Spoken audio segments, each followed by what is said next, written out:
fire sale. Hey, we don't know that yet.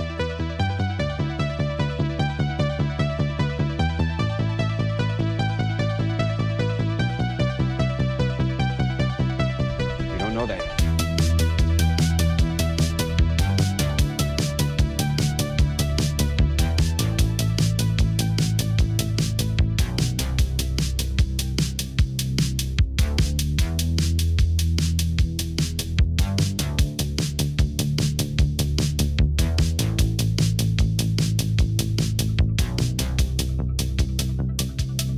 We don't know that yet.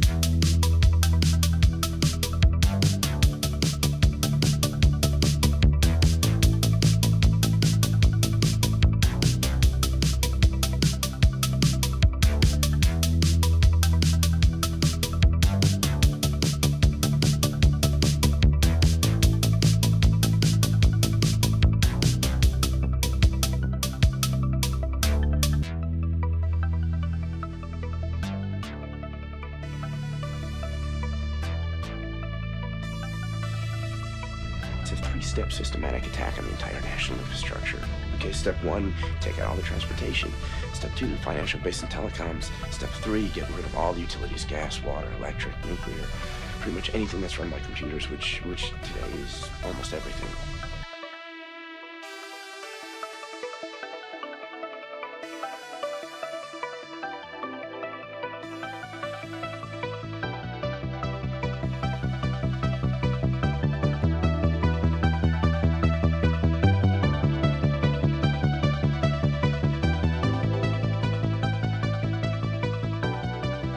So that's why they call it a fire sale, because everything must go.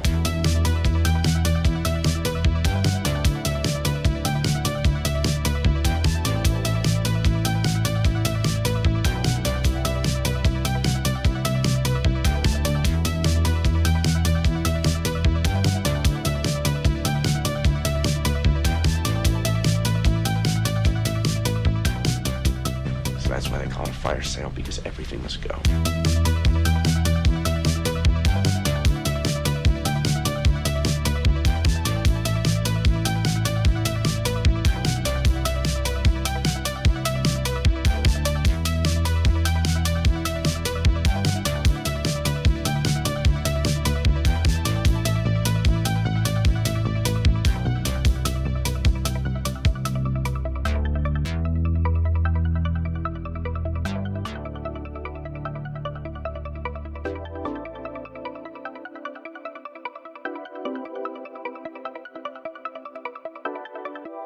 It's a three-step systematic attack on the entire national infrastructure. Okay, step one, take out all the transportation. Step two, financial base and telecoms. Step three, get rid of all the utilities, gas, water, electric, nuclear, pretty much anything that's run by computers, which today is almost everything. So that's why they call it a fire sale, because everything must go.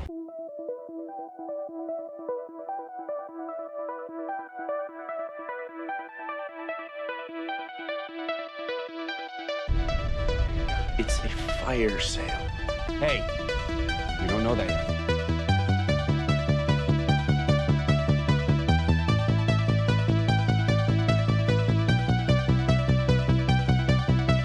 We don't know that yet.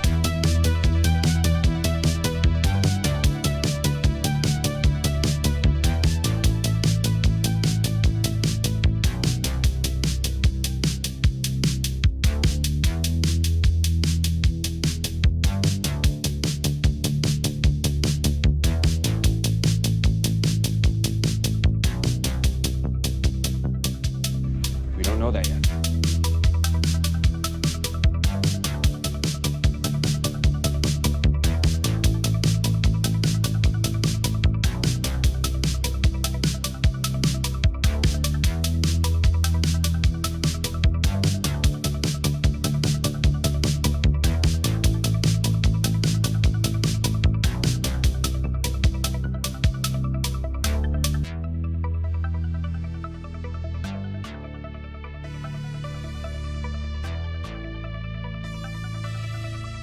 It's a three-step systematic attack on the entire national infrastructure.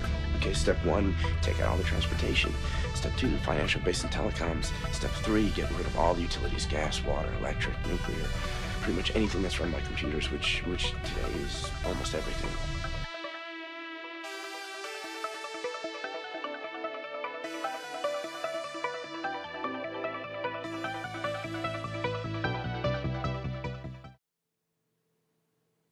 Welcome to Basement Dad's Pinball Podcast, where we talk everything entertainment that's comic books, boring board games, mediocre music, and, of course, trash pinball. I'm Extra Paul, and I've got George and Ben here, too. We'll be your hosts for this episode, so hold on to your banisters, kids, because we got a heck of a show for you. This is our second installment of Bad Rap, where we discuss a specific modern pinball game that didn't live up to the hype. So The Mandalorian. When the show first came out, it was amazing. Then the pinball machine was released and the series has never recovered. Why is Brian Eddy's design solely responsible for ruining the entire Star Wars universe? Wow. We have set the bar. Yeah. Is it really high or really low? I'm just trying to think about the timeline. Like right about the time when this game came out, Star Wars was pumping out content that wasn't great. And it was just getting it out there. It was just like suddenly they agreed to something that said we're going to do 5 different series on Disney Plus a year, and it was weirdly timed when this game came out. I don't want to disagree with your sentiment there, actually. This may be solely responsible for the downfall of the Star Wars universe. Sure, but why, though? I mean, it's Brian Eddy. I guess this was his 5th release in his career after Stranger Things would be the most recent one. And then way before that in the mid-90s with The Shadow first, followed by Attack from Mars and then Medieval Madness. Yeah, right. Like the 3 very highly rated games. Yeah. And speaking of highly rated, we have a fantastic guest with us this evening. We have Ben. I know you mentioned his name earlier, but he's known he's known as Pinjamin on the stream. Ben, welcome. Tell us a little bit about you and pinball. Oh gosh, I could talk way too long about that. But long story short, my first pinball machine 10 years ago, bought an X-Men from a coworker. He had a barbecue for our department, and the barbecue was in the backyard. You had to go through the garage where all the pinball machines were. I never made it to the backyard. I just kept playing pinball the whole time. So he asked me a couple of days later at work, "Hey, you want to buy a pinball machine?" And yeah, Now, somehow, as you know how it works, 1 turned into 3 within a year or 2. sure. And then I did take a break for a few years. We adopted a baby right before COVID. So pinball kind of took a back seat. But about 3 years ago, I got back into it hardcore. You're seeing half of the lineup right behind me, and the rest is scattered around the room. And I've cycled through a lot of games, including The Mandalorian, which I just sold last week, only because I got to make room for Pokemon. Aha. Okay. Was it a pro or a premium that you sold? I had a pro. Okay. Okay. I'm surprised that you're here defending Mandalorian having owned a pro. Well, Yeah. to be fair, I did replace the horrible plastic ramp returns with the wireform ones. That's a good from the move. premium. Sure. Yeah, and I actually didn't have a ton of time on a premium.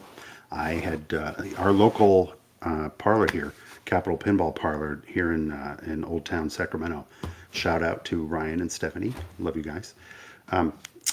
They have a pro there. In fact, it was the owner Ryan's first pinball machine. Oh. And then he got bit by that bug much faster than me. Now he runs a parlor with 35 machines, but he still has his Mando Pro. So Okay. Nice.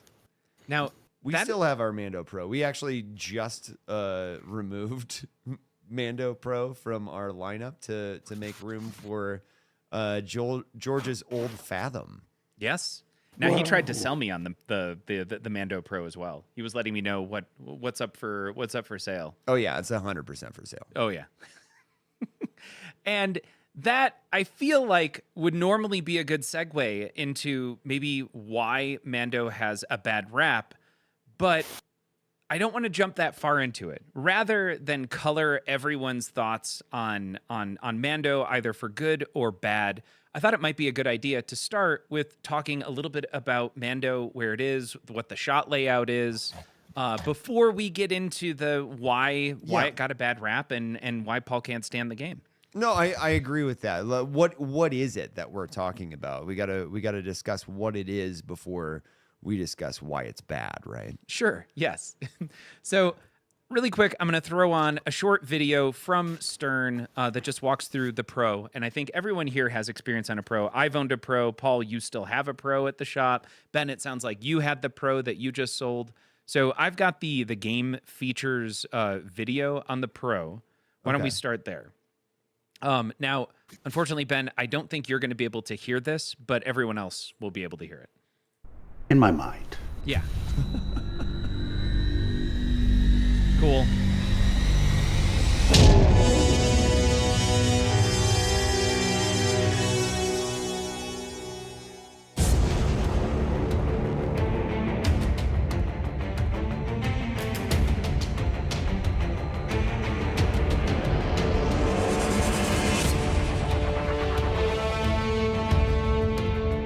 Custom molded Razor Crest. That Razor Crest target, that's so much fun to hit. Little dongle there.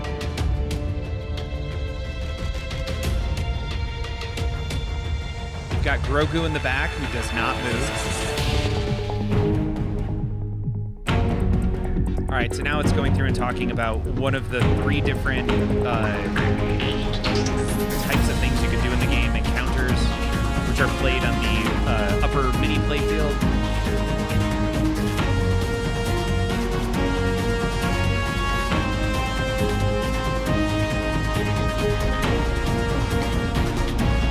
And this is all video, actually, from the game itself. There is a TIE Fighter spinner on the left.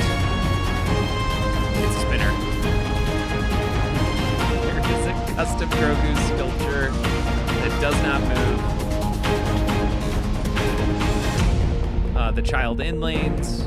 And I'm saying all this out loud just for the people who are listening and not watching along at some point later. Yeah, I understood what you were doing. I thought that was a good idea. Thank you. But you should be watching. You should, absolutely. All right, now it's talking about the hunter targets on the left side. That's going to be one of the 3 parts to achieve a multiplier, which I'm sure Paul's going to talk about negatively at some point in the future. This I actually loved in the game, the Foundry, which was kind of like your, almost like a roguelite capability within the game to upgrade yourself. You have missions. Oh, Ben, did you say something? No,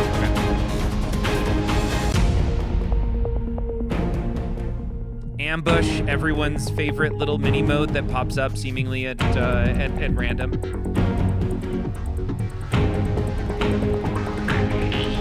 Scope. Also over there on that right little, almost like horseshoe ramp.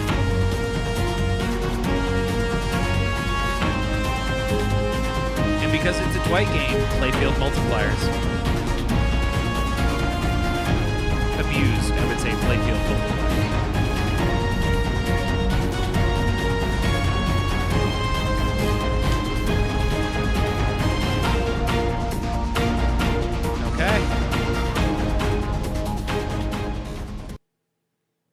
All right, so are we? Should we immediately move on to the premium video, or do we want to just talk about the Pro for a second? Let's talk about the Pro. Okay. I actually don't have the premium video prepped. I'll do that while you're talking about the Pro. If you want to get us kicked off here. Yeah. You go for it, Ben. Yeah. Oh, I mean, no big deal. I can tell you, as I said earlier, I replaced the plastic wire forms, the plastic ramp returns with the wire form ones from the premium. That made a huge difference. That honestly, I feel like there probably would be like less, hate for the Pro if they had just come with those in the first place. It was kind of a silly thing. For them not It's free to post. Some of the other main differences that I'm aware of is, obviously the Encounter's upper mini playfield is a whole, motorized helmet playfield that with 2 flippers. And in my limited experience playing the premium, I found that very frustrating, probably because I didn't spend enough time with it. And it's so fast when it gets really steep, because it gets steeper with every level of the Encounter of the 1, 2, and 3 levels. Whereas on the Pro, it's really just more shots to hit, I believe, is the difference. And if you set up your Pro and it's playing smoothly and nicely, that's not that big of a deal. But the moving helmet playfield is pretty cool, just from a mechanical, technological standpoint. Okay. Very Brian Eddy to have something like that in there, I think. Anyway. Okay. Let's see. You also have another key difference there is the ambush shot, which on the Pro is just you call it a wraparound, I guess, or a Horseshoe U-turn. is what I usually refer Horseshoe. to it as, Okay, but there's a diverter in there that will pop it up in, I believe it's just in ambush mode, maybe in at other times where it then drops to the wire form that comes around to the left flipper. Of all the features in the premium, missing from the Pro, that's the one I wanted the most. Okay. The but- diverter that's changing the horseshoe shot into a 180 ramp where the ball's Yeah, coming the back half pipe or roughly whatever. in the same direction that it went in. Yeah. It's awesome. It's a super cool feature, and I love 180s. Like I don't know about you guys, but I dig the 180 ramp. In fact, on Lord of the Rings, that's one of the most satisfying shots is when you cleanly hit that left ramp and it comes right back at you while twisting. Like it's awesome. I love it. I love that shot on Jaws, and it drives me nuts that the hardest mode is the one started on that shot because it's easiest one to hit. Yeah. And then there's the Grogu, the child magnet, which on the premium can kind of grab the ball and throw it around. And I've often wondered if there was a plan. In fact, I've read rumors maybe that there was a plan to make the Grogu actually interact with the ball, and they just couldn't make that work. Could make it work. So with the bomb. fallback was with the bomb, or just mechanically.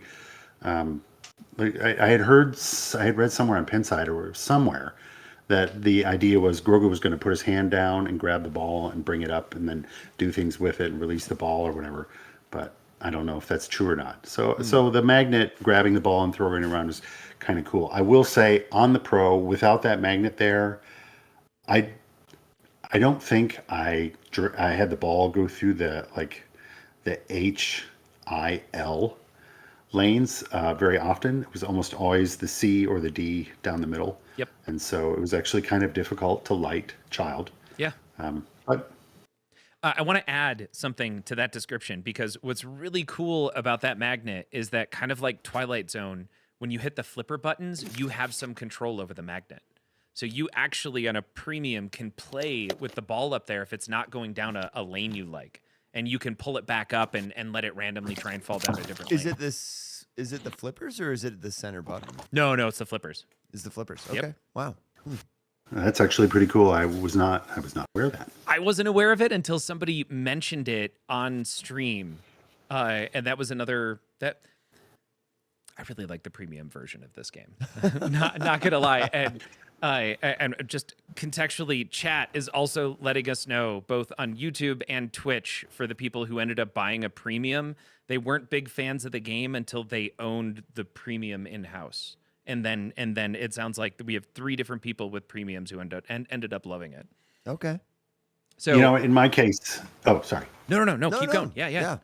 I was going to say, in my case, what got me to finally consider buying a Mando was, I think it was about a year ago, Flipping Out podcast, or the stream, YouTube with Joel, had a used Mandalorian premium on there. And I had played the Pro at Capital Pinball Parlor for tournament nights and other things. Kind of enjoyed it. Didn't know what I was doing at all. And so I always lost on that game whenever somebody picked it. And so, stupid man, I hate this game. But then I watched somebody play it on a stream, explaining how some of it works. And then I think it was 2 days later, or maybe the next day, that actual machine was listed on the flipping out, Facebook page or whatever, plus also a Pro for like almost $1,500 less. And the Pro was basically brand new, like 200 plays on it or something. So I decided to save a little money and buy the Pro. But yeah, I don't really have any regrets because I didn't have any problems with the game at all. Sure. Sure. I mean, I know. So I'm gonna reveal the secret here. I don't actually hate any pinball at all. I'm just playing the bad guy. I'm being pedantic here this whole time, and I must admit that a strong point for this game is that you can get a pinball machine that is really cheap. It's compared to other titles out there, like think about how much Harry Potter costs. Even the arcade version is 10 grand, and this is half that for still like an awesome Star Wars title, right? I'm showing it right here. Pinside. You can pick up from Wooddale, Illinois, a Mandalorian Pro for $4,400. Yeah. I just sold my Pro with the topper for $49. Oh my God. And I sold it like that because I didn't getting the maximum dollar amount out of the sale wasn't the factor for me. Right. You needed to clear up a space quickly. I just wanted to move it. I don't like games being listed forever and whatnot. I also did not buy the topper. I didn't have to pay full price for the topper. I got it new old stock from a distributor on the East Coast who sold to me for $1,300. Oh, wow. Oh, man, you got that at a steal. That is one of the coolest toppers. It is absolutely a cool topper. It's not even just for how it looks like. It adds some really cool stuff to the game. We can talk about that. Well, no. That's actually a wonderful segue. I've got the feature for the topper actually all set to go. So I'm gonna hit play on this and let's check out this topper.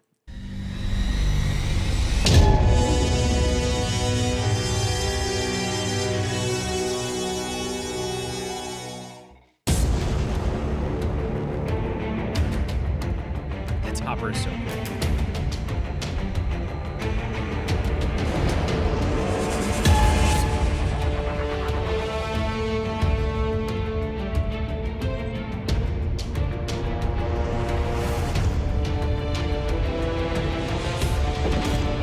There's a mini wizard mode, Mandalorian madness.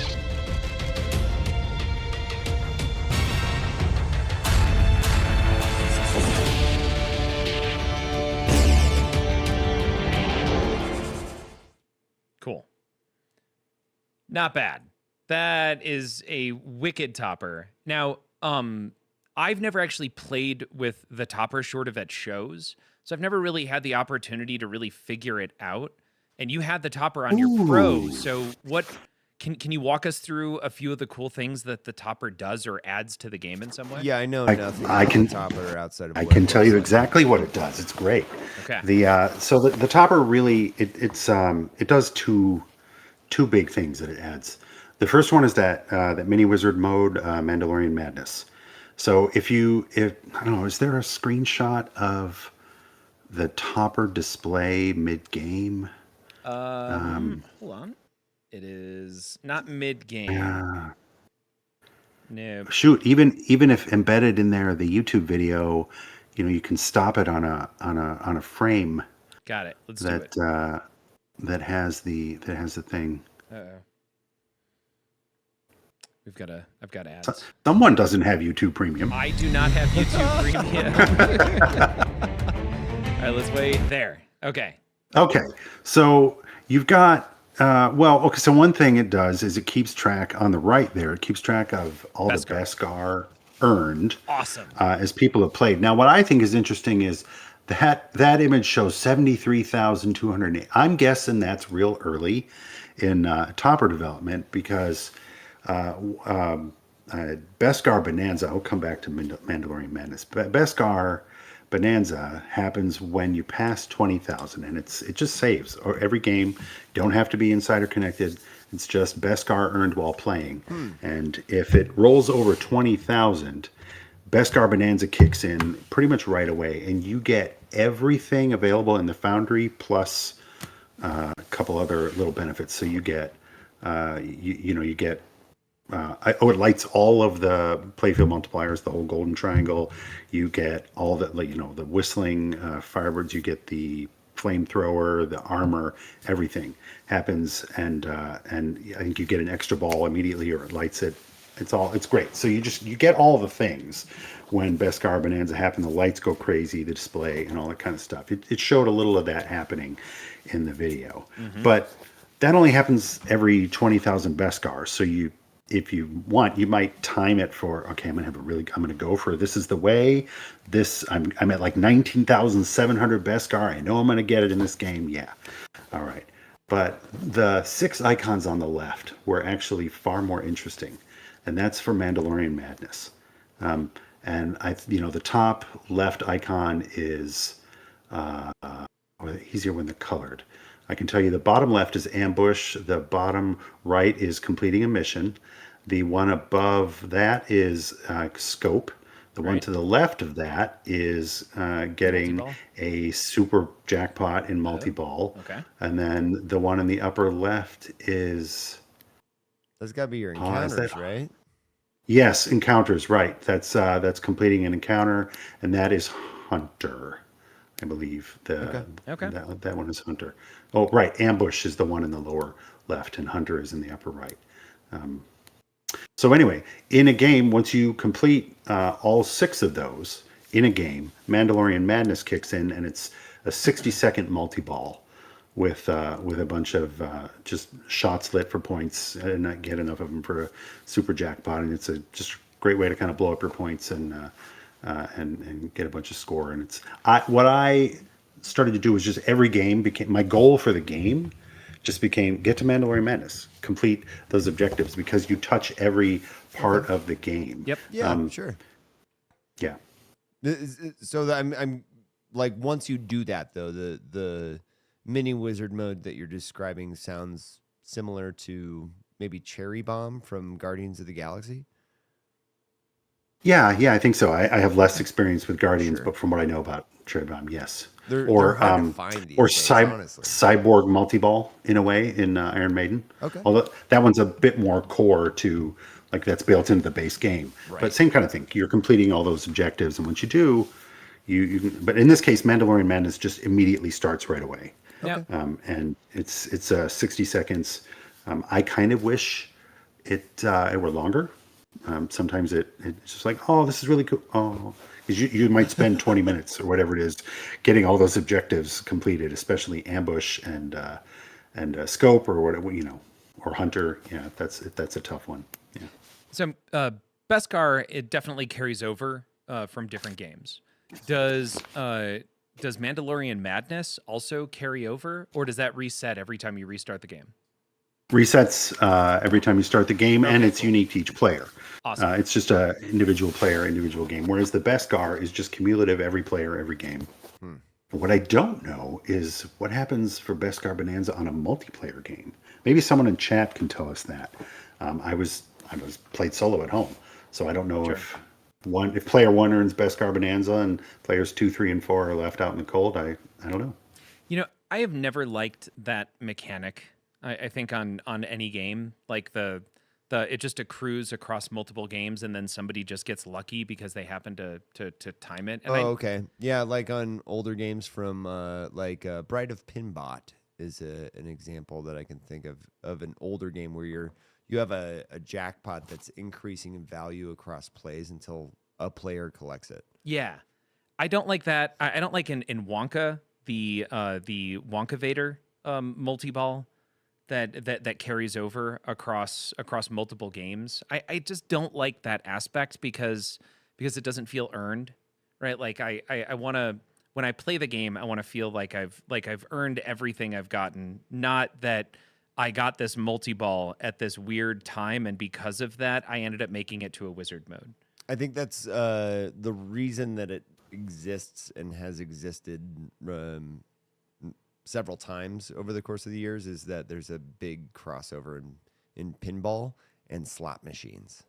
And that makes sense. Slot machines, absolutely. You see that kind of mechanic all the time. I'm just whining. Totally. It's something that you see with toppers often, like Avengers does the same thing, where I think you're collect. I don't remember what it is in Avengers, but the topper gives you some sort of a benefit that crosses games. It starts Gem Mania. There you go, Gem Mania. Yep. Or Emerald. It has a randomly generated name every time. But And I think Gem Mania is the I typical wouldn't be name. the bad guy here if I didn't say DLC. It's all DLC, right? Yeah, Because you gotta it's buy it. DLC. Yeah. Chat pointing out that one of the ads felt very inappropriate. Oh yeah, it That was totally there. did, dude. I just saw it and I'm like, that's kind of wild. Where the hell did? Okay, let's. No, let's it flip was off that tab. sponsored. It wasn't. But Maybe there's a lot of single guys in pinball. I don't know. Yeah. Oh man. Yeah, and Jurassic Park's Goat Mania. So I love some of the toppers that came out. I am just not a fan of the carryover the modes that they end up adding. I love that Mandalorian added via DLC. We'll call it DLC. They added a new mini wizard mode, or I guess, or a multi-ball in this case. But Mandalorian Mania, I love that is game and user specific, and it just adds something else to the game. I will say some of the other toppers that do things that are similar, like Jurassic Park with Goat Mania, Avengers with Gem Mania, or the Foo Fighters one that gives you Toy Time multi-ball. Those are things you can reach, although very difficult in game. The one for Mandalorian is most DLC worthy, at least for that term, because Mandalorian Madness is not in the game unless you have the topper. Beskar Bonanza can't happen without the topper. I never encountered that mode.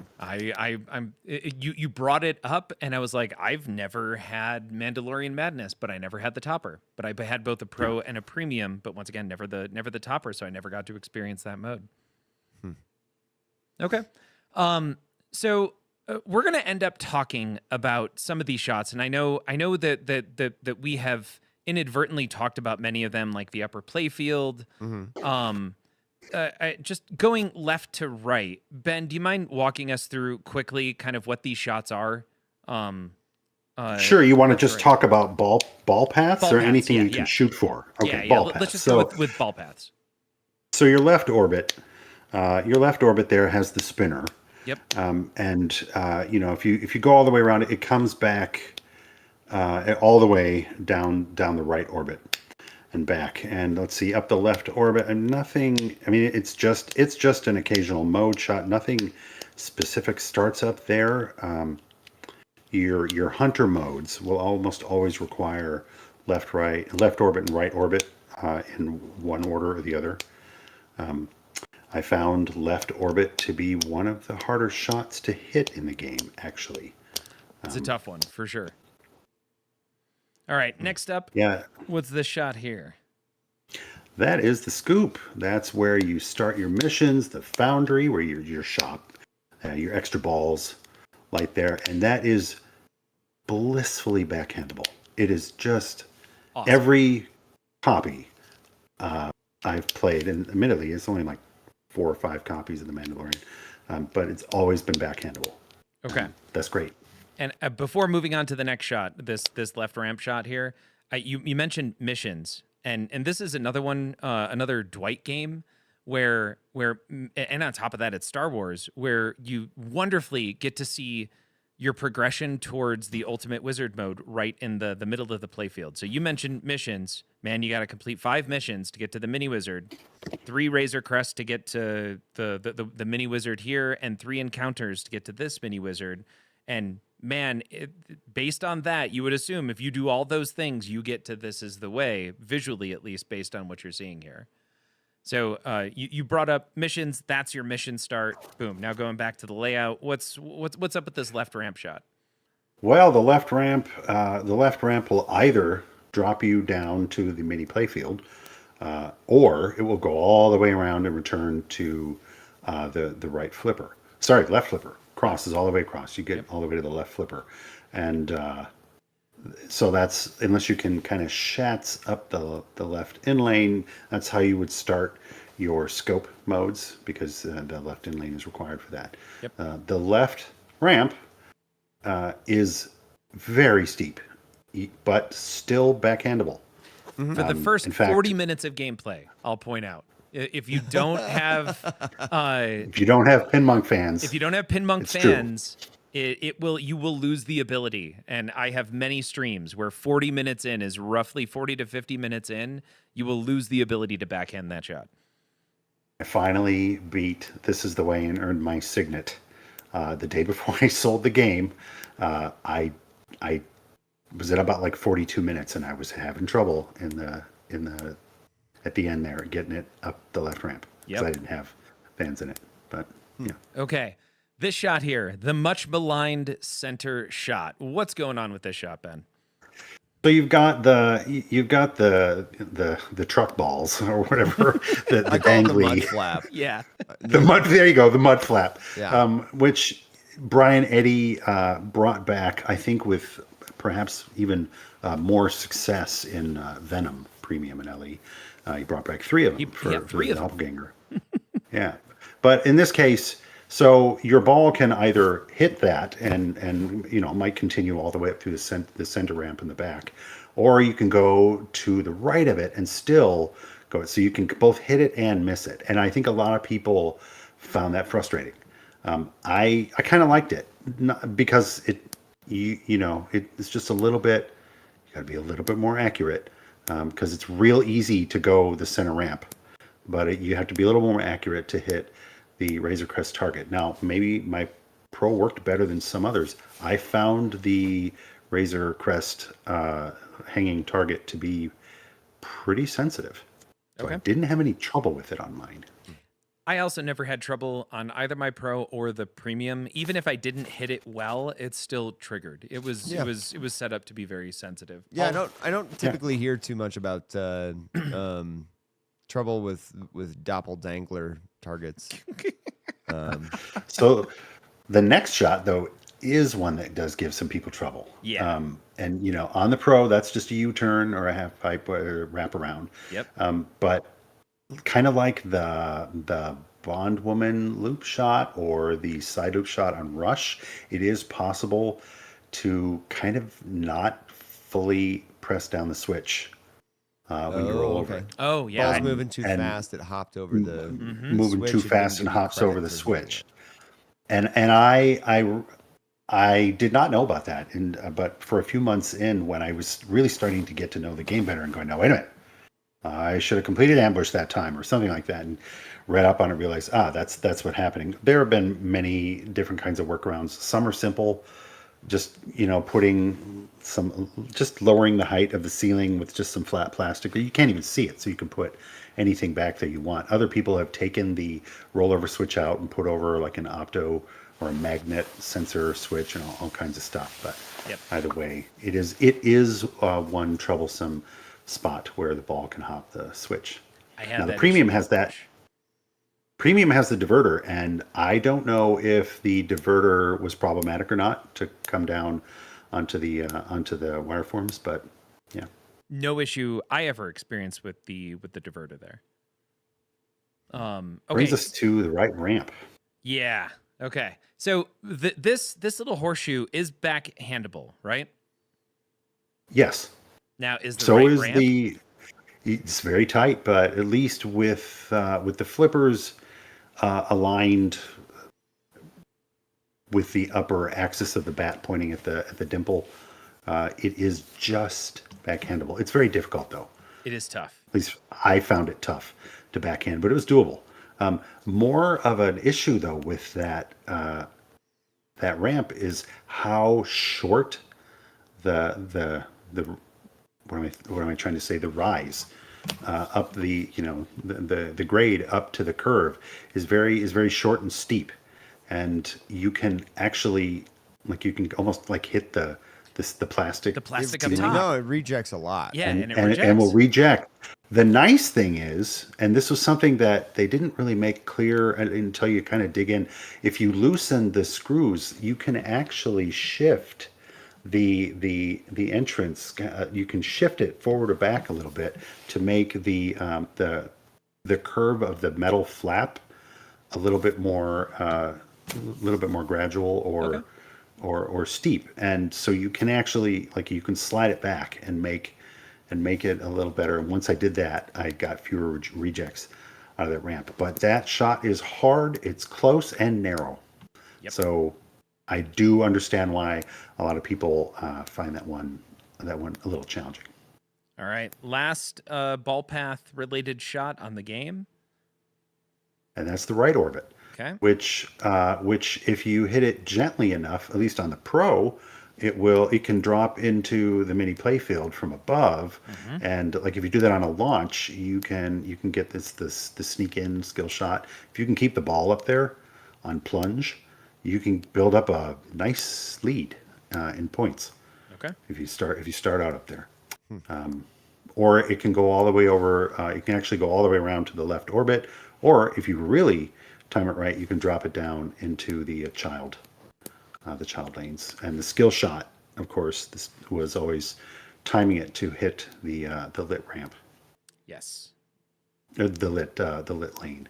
Yeah. The trying to time it on the C or the trying to think. Oh man, it's been so long. I think it can be any of them. Right? So it's when so the light's scrolling back and forth, right? From it's going just there's I think at any given time there's actually 2 lights that are lit side by side. And so it's when the lights went from right to left and now they're coming back and the H and the I are lit, that's when you want a full plunge. Oh wow. I love that you have that timing figured out. Yeah. It reminds me of Galaxy Quest when you need the timing to make it through the chompers and they call the kid who has that all memorized and provides them the seconds they need to move through the chompers. Yeah, I know that because I hate this game. Okay, So. cool. Got it. That's funny because I didn't actually know that. I never really spent enough time working on the timing for that skill shot because I was much more interested in the sneak in to the mini playfield. Because I mean, if you kept it in there long enough, you'd have dozens of tens of millions of points. Well, there is another skill shot that you can do if you hold in the left flipper. Then that will light a short little sequence of shots. So first it's going to be your right ramp. After you hold in the left flipper and then get the lit child light as it's passing around, you'll immediately, or fairly immediately, you have a little bit of grace time. But first shot is going to be the right ramp. And then I think after that, it wants you to hit the horseshoe. And then after that, there's going to be 3 different shots that are lit. Either the center ramp, the left ramp, or the scoop. And if you do all of that, then, well, your scoop is your missions, right? Your center ramp is your Razor Crest multi-balls. And your left ramp is your encounters, and it'll just immediately give you start. Start. Let's go. I don't know. I don't qualify all 3. Whichever one of those 3 shots you end up hitting. I see. It skips all the progress that you need. Like if you needed to make your way through a hurry up thing in order to get to your next multi-ball, we're skipping the hurry up. Yeah. Now, Paul, do you remember the easiest way off the plunge to hit this right ramp? Yeah, it's the bangarang. It's the bangarang. For sure, it's the bangarang. Now, Ben, are you familiar with the bangarang shot that works on so many sterns? I am not. Okay. At least not by the name. if you hold the left flipper on most Stern games, it will, when you plunge, if you full plunge, it goes all the way around. Now, obviously, games like Avengers, that doesn't work because it doesn't shoot it. I don't think you actually need to hold in the left flipper in order to send the ball all the way around. That's just how you get the super skill shot. Well, if you don't, Depends on the game. Like Deadpool, you have to hold it in yeah, to you have go to hold it past in the to go lanes. because it On stops a it. lot of games, you do have to hold it in. You don't have to hold it in to send it all the way around on this game. On this game. It's true. Yes. Okay. There's nothing to stop the ball. Got it. So no holding the left flipper, but if you full plunge and you let it hit the left flipper and bounce over to the right flipper, and at the moment it hits the right flipper, you flip up. So this is the quick lock skill shot from TNA. It 9 times out of 10 will perfectly hit this right ramp and go straight up, Oh. which achieves Damn. part 1 of your of your 2-part skill shot. So you hit this. I wish and I then had the you game hit to your try left it. ramp and you go directly into an encounter. Yeah.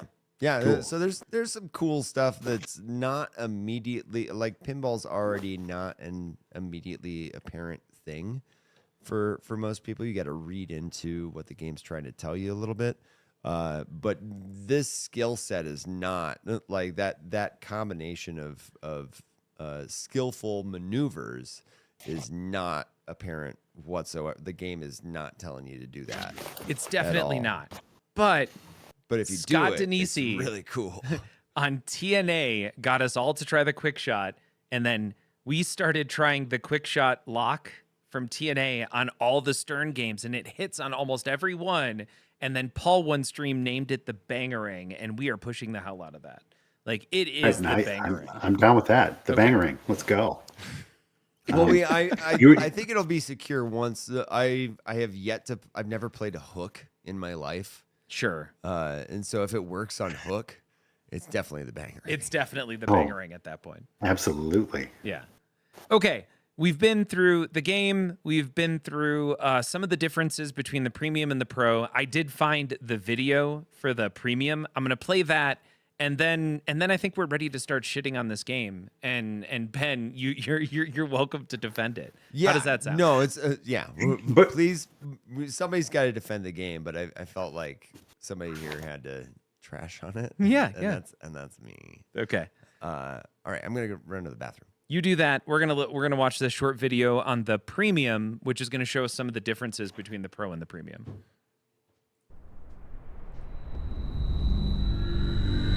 And this is important, y'all, because from my perspective, the premium is the only way to play this game. But we'll get into that.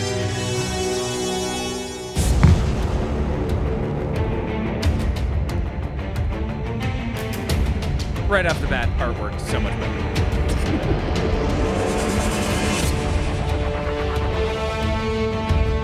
All right, great. Custom molded Razor Crest with the target. Honestly, no difference there between the Pro and the Premium. Grogu still does not move on the Premium. Missed opportunity. I know Shark Eat Ball was a big deal. Grogu should have definitely moved. Encounters, no real difference here. Until you actually get to the upper playfield, and look at this. The upper playfield shifts. It rotates up and down, making the shots easier or harder. Gravity changing, rotating encounter upper playfield. And yeah, that is so tough when it goes completely vertical.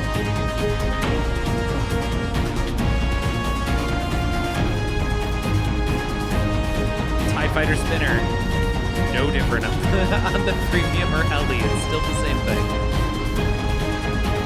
Once again, Grogu is still a static statue, but check it out. There's a magnet that's catching balls on the Premium. The Force Magnet will catch and throw the ball down the child lanes. And there you go. It grabs it, it releases, and then your flippers allow you some level of control over that magnet. There you go. Hunter targets, they're still stand-ups, not drop targets. No difference there.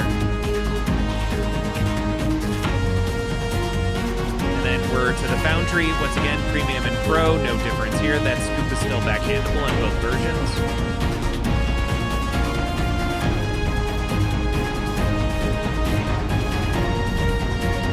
Missions, no change. Still 5 missions. Still no. Yeah. Sorry, I'm not gonna go into details. There's no plastic ramps on the premium though. These are all metal ramps.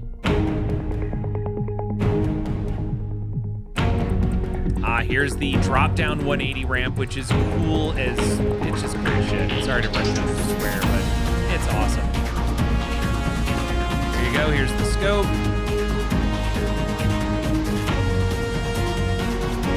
Which instead of going on a horseshoe route, now it's that 180 return that comes back to your left flipper.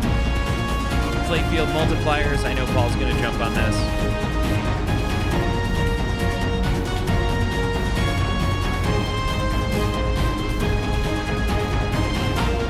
All right, there we go.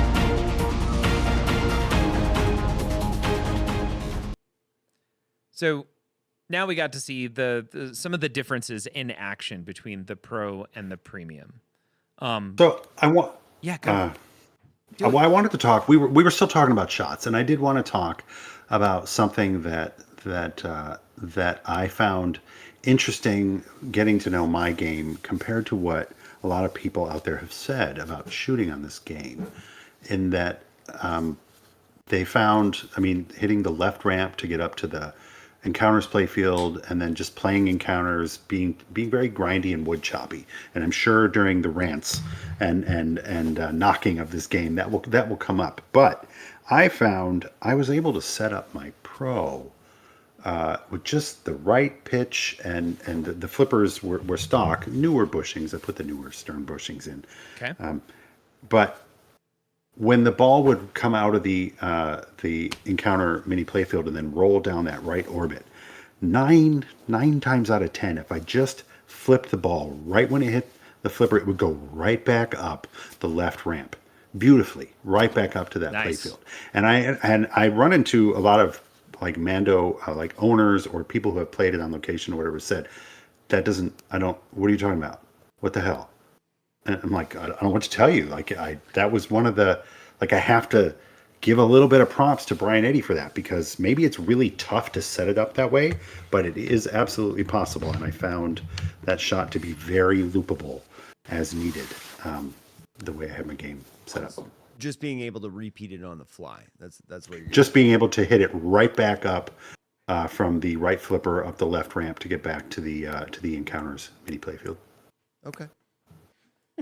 So as we're talking about tweaks and everything with the and that was on your Pro, right? Yes. Okay. Yeah. So I also tweaked the upper playfield area, or the helmet area. We won't call it an upper playfield because it's not. It's a stand-in for an upper playfield, right? But it's at the same plane as the rest of the playfield. It's one of these. It's the helmet. Yeah, exactly.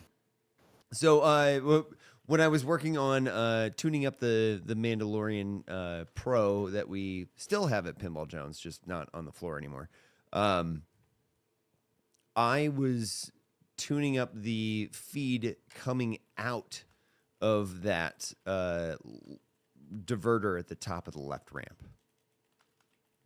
I was tweaking how the ball feeds to the single flipper in the helmet area, because I wanted the ball to feed onto a lifted flipper. I wanted the player to be able to immediately trap the ball. Sure. A lifted flipper. You were able to do that? Yes. What did you change to achieve that? I can't remember. It was so long ago, dude. And after I did it, I never wanted to look at it again. It was a lot of R&D, man. Yeah, I think it was. Aren't there like plastics in front of? No, it was the lip at the very bottom. So there's a little stair set, a set of stairs, kind of, that it falls down after the ball's diverted, right? Yep, and it falls and it hits a. Yep. There's it's like a 1 inch, and maybe a 1.5 inch rubber ring. The final thing that the ball hits before it bounces over to the single right flipper in the helmet area on a Pro is a a rubber. Yeah. So the thing that I remember tweaking was the angle of that very bottom stair, I guess, or step, as it's trickling. The ball's trickling down, kind of.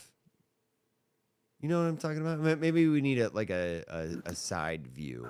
I absolutely, Yeah. I do. I mean, I had a Pro, and so I know those kind of stairs that it's falling down. Yeah. I never tweaked the angles of any of the plastics, but It wasn't actually plastic. It was metal. Man. well, it is metal. But there's the plastic is the sidewall that Yep. it hits. It's a clear plastic, but it's the metal steps that it kind of falls down.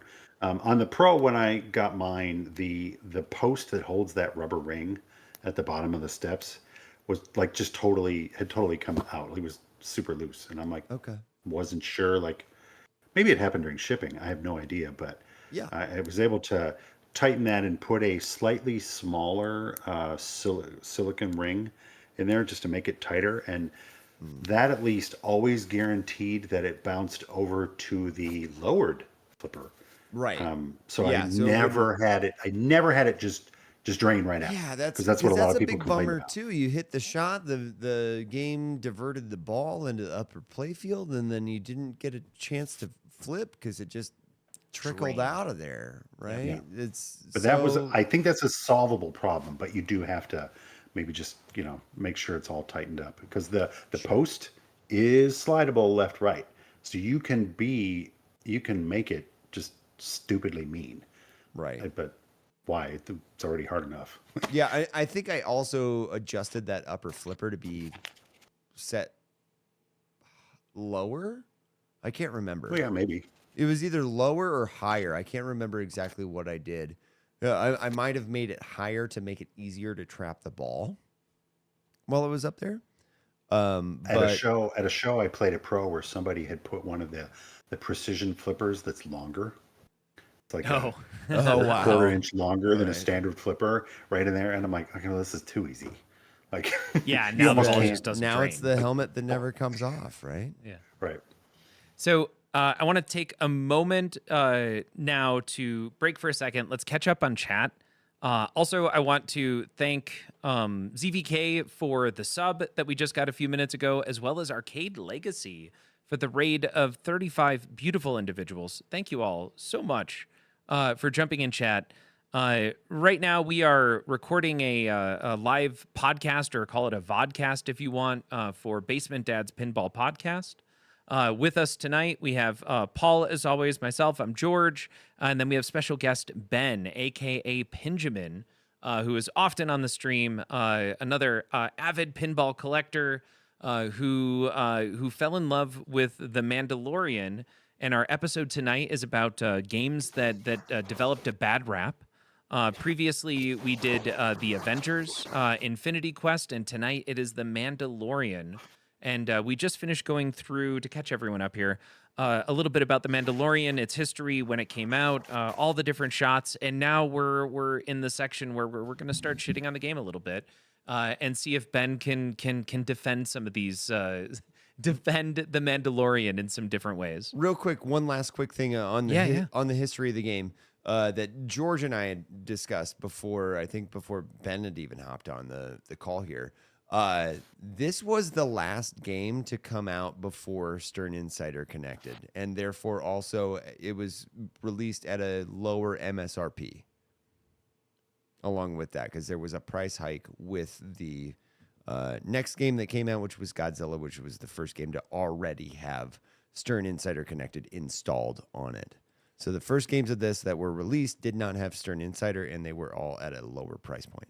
Now, granted, they didn't not use the higher price point with Stern Insider Connected after they released Insider Connected, meaning depending on when you bought the game, if you bought the first batch, you would have gotten it cheaper, but it didn't have Insider Connected, and then you would have had to have manually added it yourself with one of those packages. Yep. Which I must have done.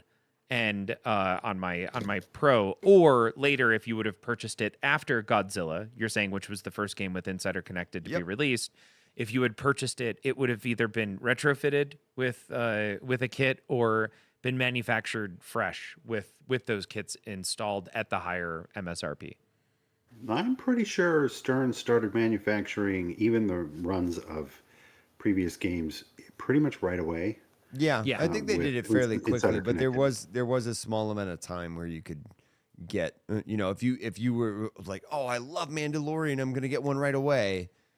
It's not coming with Insider Connected, and yeah, it's there might have been a small window after Godzilla came out where it's like, no, I've been looking to get a Mando for a few months now, and I look at Godzilla, he's green, he's not black. I'm gonna get a Mando. Right. Oh man, do you remember people freaking out over the fact that, that Godzilla was too colorful? Oh, people take things too seriously. Yeah. All right, so let's start doing what everybody's been sitting and waiting for the whole time. This game sucks, dude. The multiplier on it sucks. There's this ambush thing that sucks on it, and it turns the whole game like white or blue or whatever. And when that's going on, I can't do the rest of the game. And it's when I'm in that mode, it's all risk and reward, and I don't usually finish it, so I get nothing. Okay. And it sucks.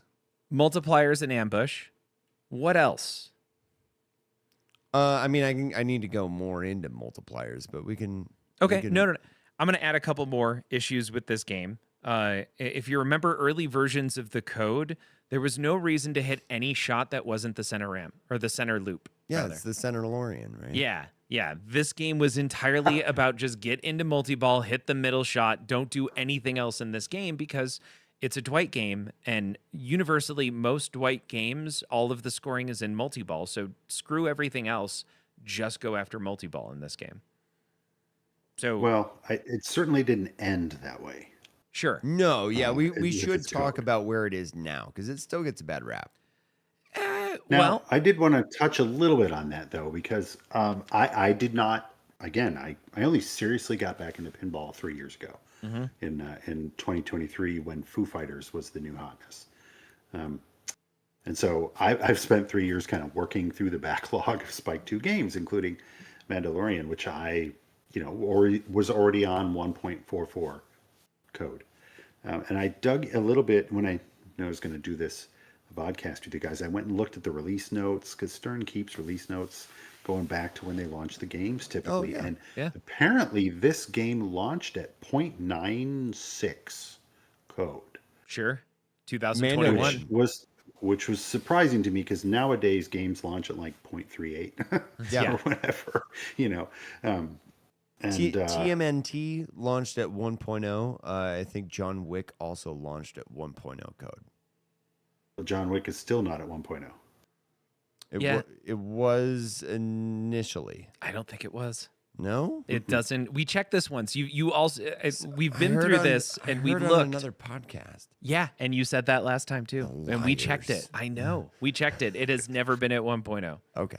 Yeah, Wick was in the low to mid 80s. It looks like Jay Coolstar Okay. from there. But But what I TMNT thought was definitely interesting about Mando launching at 0.96 is that there weren't a lot of more updates until 1.0. I'd have to go back and check how long it took. And there were some updates after that, but most of, according to the release notes, what came after the early 1.0 whatever releases was just the Insider Connected and other system type updates, not a whole lot of gameplay changes. So people who talk about early code problems, there weren't a lot of like patches or lots of versions that were out there. There must have been very significant changes from those first, 4 Yeah, I or 5 remember- updates. Ambush was released kind of later on, or at least there was significant changes to it. I'm pulling that from personal memory, so which is everybody's memory is flawed, right? So it might not be accurate, 100% accurate. But one of the most significant changes that I 100% am sure is true is the addition of hurry ups in between those multi-balls. Yep. And that was huge. Now, I don't think that stopped anyone from going after multi-balls. No, it didn't. No, it just slowed made them down. more difficult.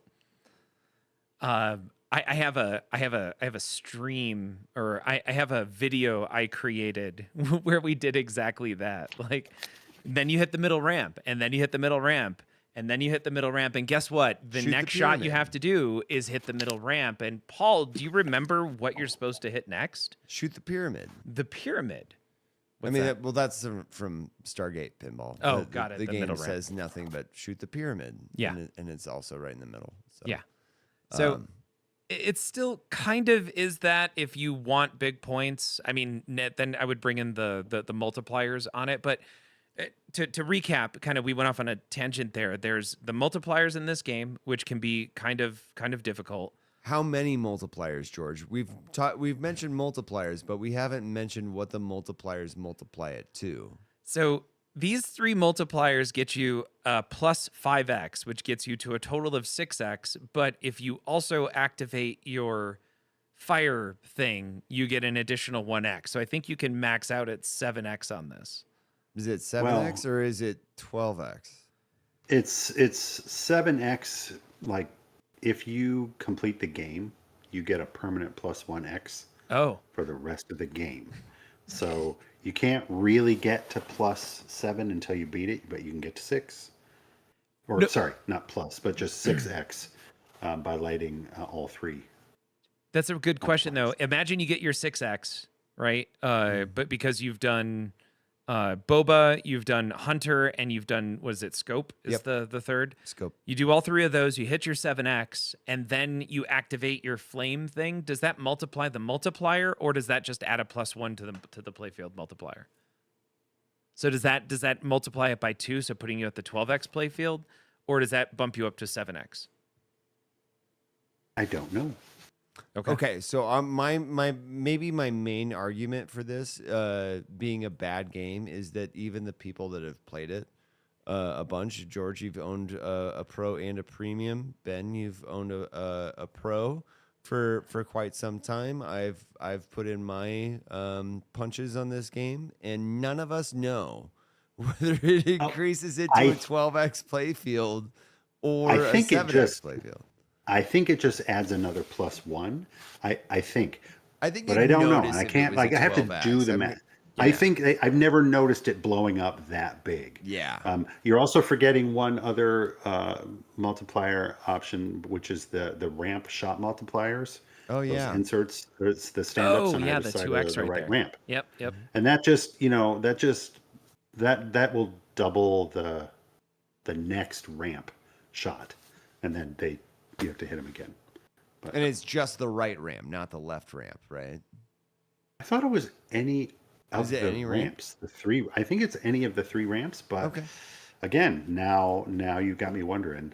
Yeah, my if point that's is the that case. it's freaking confusing here. There's a lot of stuff going on, almost too much, but not nearly as much to the extent that Avengers did, which was. I was our about to last- say, last compared to episode. Avengers, this is easy. Simple. This is Yeah. a bare bones compared to Avengers, but it's still it's not apparent. It's not holding your. It's not guiding you along in the way that a good video game does. Bond does a fantastic job of playfield multipliers. So Yeah, if you're gonna sure. the No. gold standard of, I would say, playfield multipliers, not just with visually you understand what's going on, but also the difficulty and the The goal is always there, but it's not something that is that you would expect to do. When you get it, it's a huge moment and somewhat unexpected, right? On this game, it's a chore. It's I'm gonna get there.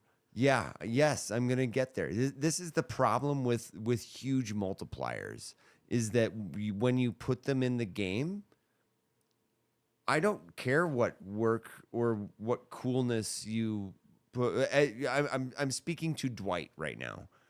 When you put massive multipliers in the game like this, you are erasing all of my desire to experience the rest of your game. because you competitively only go for the multipliers at that Yeah. point. Now, You've given me one goal now. I don't care what the other things that are in the game and how cool they are and what your light shows are like. I don't care. I want the 6X playfield.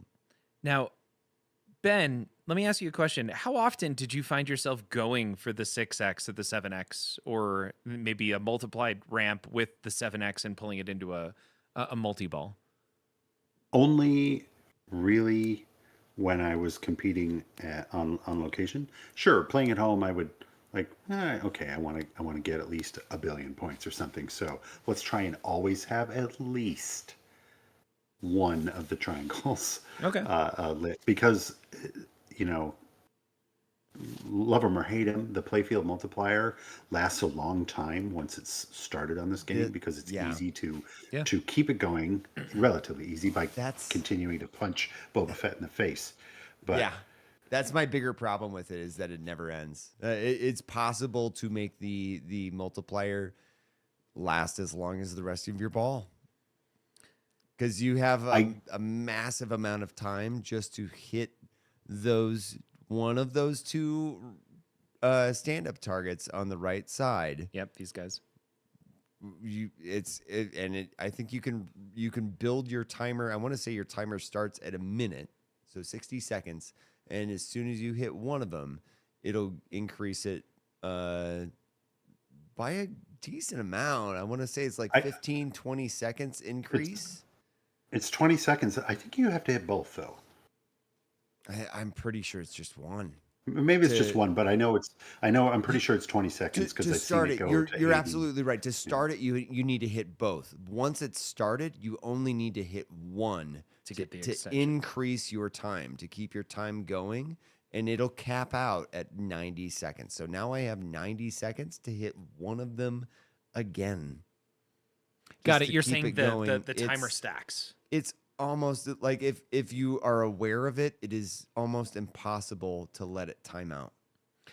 So, but the reason I asked that was, if you're playing this game competitively, like many other pinball games, you're not really playing it for anything other than man, what's the strat you're gonna go with? Right, like the strat. Are you honestly asking? You want to know? No. Oh, okay. I don't want to know the strat. It's pretty simple. But it is simple. It's the golden triangle. You just get those multipliers, and center shot for multi-ball and Razor Crest hurry up. Yep, and I guess how do we start? So how do we get all three triangles? Right, we had mentioned it briefly before. Both of the Boba Fett targets are just one of them, right? And then the other two are a little bit more complicated, though, as far as how to light them and then how to collect them. Yes. Right. So to light let's start with the Hunter, because that's on the complete opposite side of Boba Fett, where we have three stand-up targets instead of two. And the game is kind of gracious on your first set of Hunter targets, so you don't have to hit each individual target. If you just bash it over there, it'll spot you a target, a light for a target that you didn't necessarily hit directly. So now you have Hunter lit. What does that do? Well, it lights your in lanes.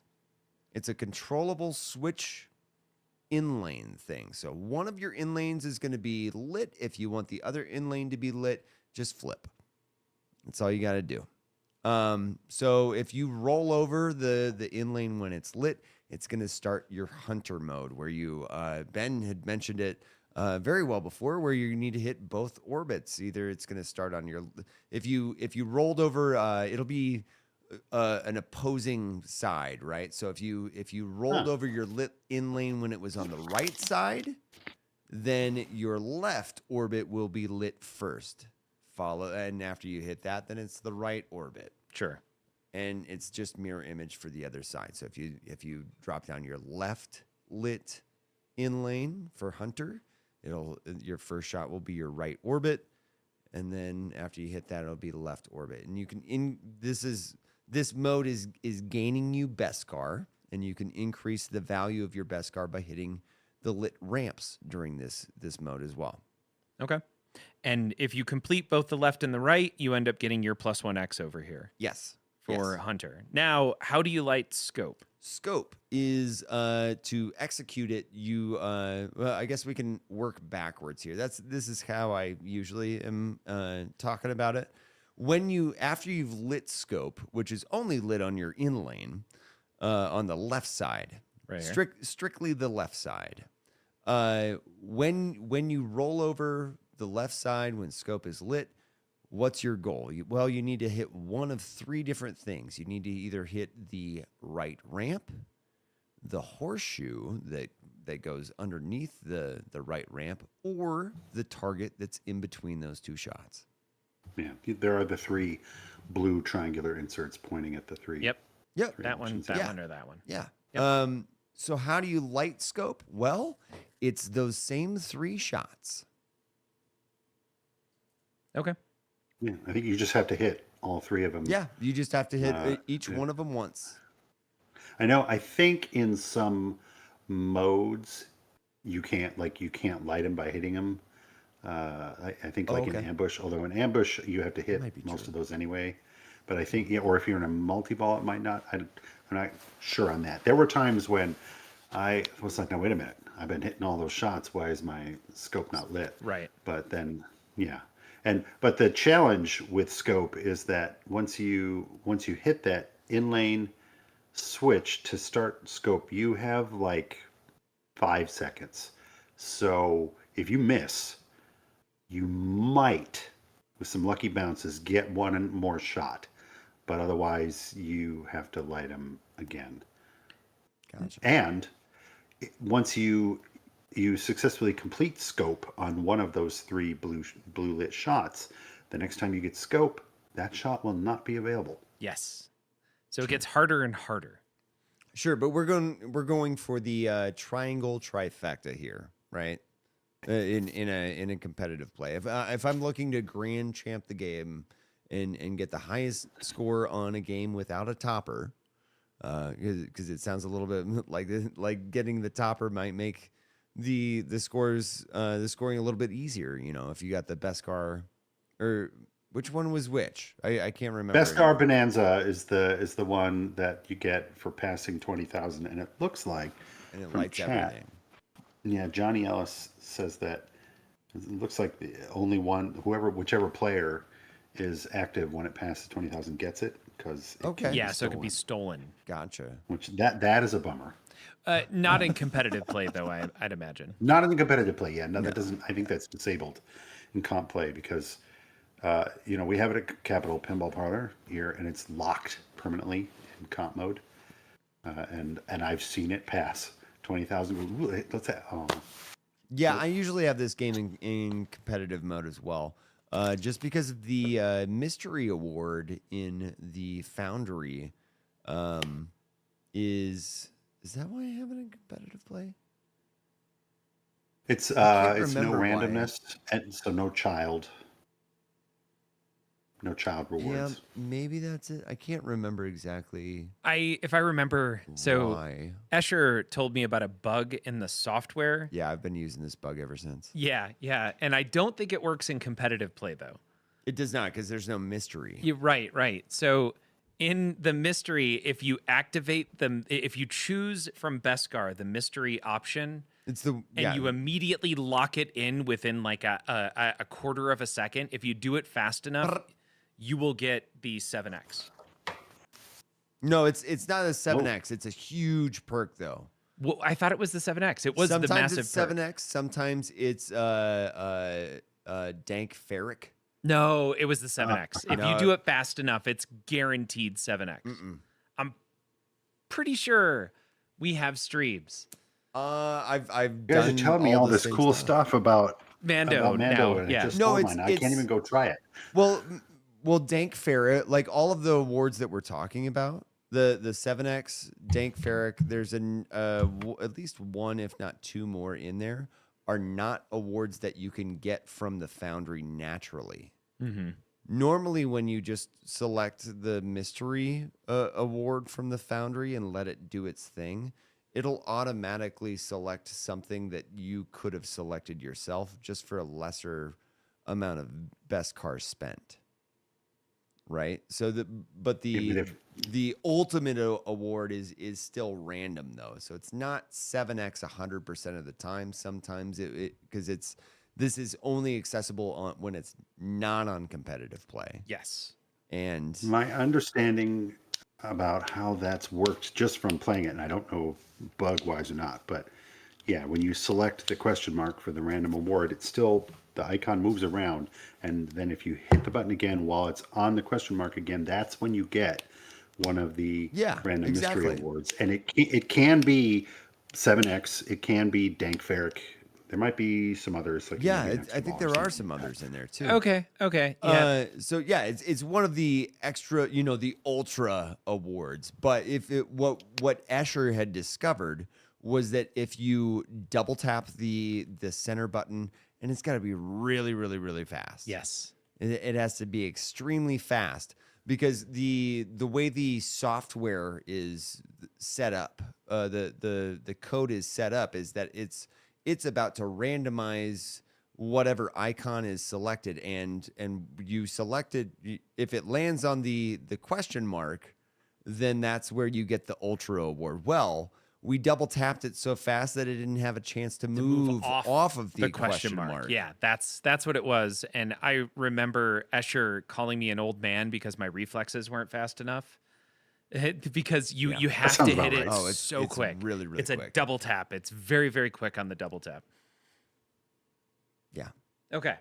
So all of that, what I was getting at there was that is quite a lot of work to try and get your 6x. And then if you still have the flamethrower, then let's assume it's your 7x. Yeah, I think everybody would have noticed if it was a 12. You would have noticed. Yeah, in the if it points was 12. If it was a 12x. Okay, so you get your 7x, but how is that different, Paul? If you're playing on any game, there is going to be some sort of a strat that you do instead of playing the game naturally. Like Deadpool, you're not going through, I'm imagining, and playing through your primary battles and then your secondary battles. You have a strat where you're just going to try and put up the most amount of points possible on a Deadpool. Or you could say the same thing for, man, why can I not think of anything but Pokemon right now? Like any other Stern game, you have a strat where you're probably not going to go through the modes with a few exceptions. Like Godzilla, actually most of the Keith Elwin games kind of force you to play through the modes in order to progress at some point or put up points. So if you take the Elwin games out of the mix, you're not describing, I feel like, anything different than how you would play any other game in competitive format, which would be to bypass all the cool light shows and all the cool mini wizard modes, and you're probably just going to go straight for multi-ball. Maybe, I don't know. Like you got me stuck on Deadpool. That was part of finals last night. So I mean, I have a very specific strategy for Deadpool that I can rattle off right now. I'm going to go a little Deadpool with Juggernaut. I'm going to stack those two after that. Multi-ball with Juggernaut.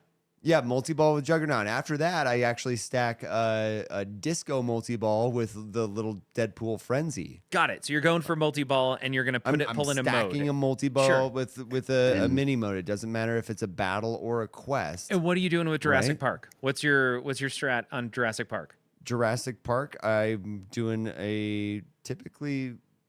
I kind of, it's a little bit different, I guess. I want to get through my first paddock so I can like control room. Okay. And then I want to do system boot if I'm in, if I don't have a multi-ball prepped, Okay. right? But if I do have a multi-ball prepped, I want to go for a different, what is that? You want Raptor, control room, and a mode all at the same time. That should be your strat on Jurassic Park. And it's still multi-ball. sure. You're and that is... It's all stacking stuff. It's all, right? but it's always a multi-ball. And the point I wanted to make here was, even in competition, this game gets shit on because you're talking about focusing on the multiplier, but it's bringing a multiplier into a multi-ball, and preferably with a mode if you can do them at the same time. Well, I mean, there's two different strats for me. None of which involve. I don't care about the wizard modes on this game. This game doesn't really tell a story very coherently, and I don't care what the We better. Okay, we need to come back to that. We at some do point, need to because come I back am to that. gonna- Absolutely. let's I'm go. gonna. Okay. get the. I knew I was gonna piss you guys off. at some No, point the here. mini wizard modes in this game. Ben, what are your thoughts on the mini wizard modes?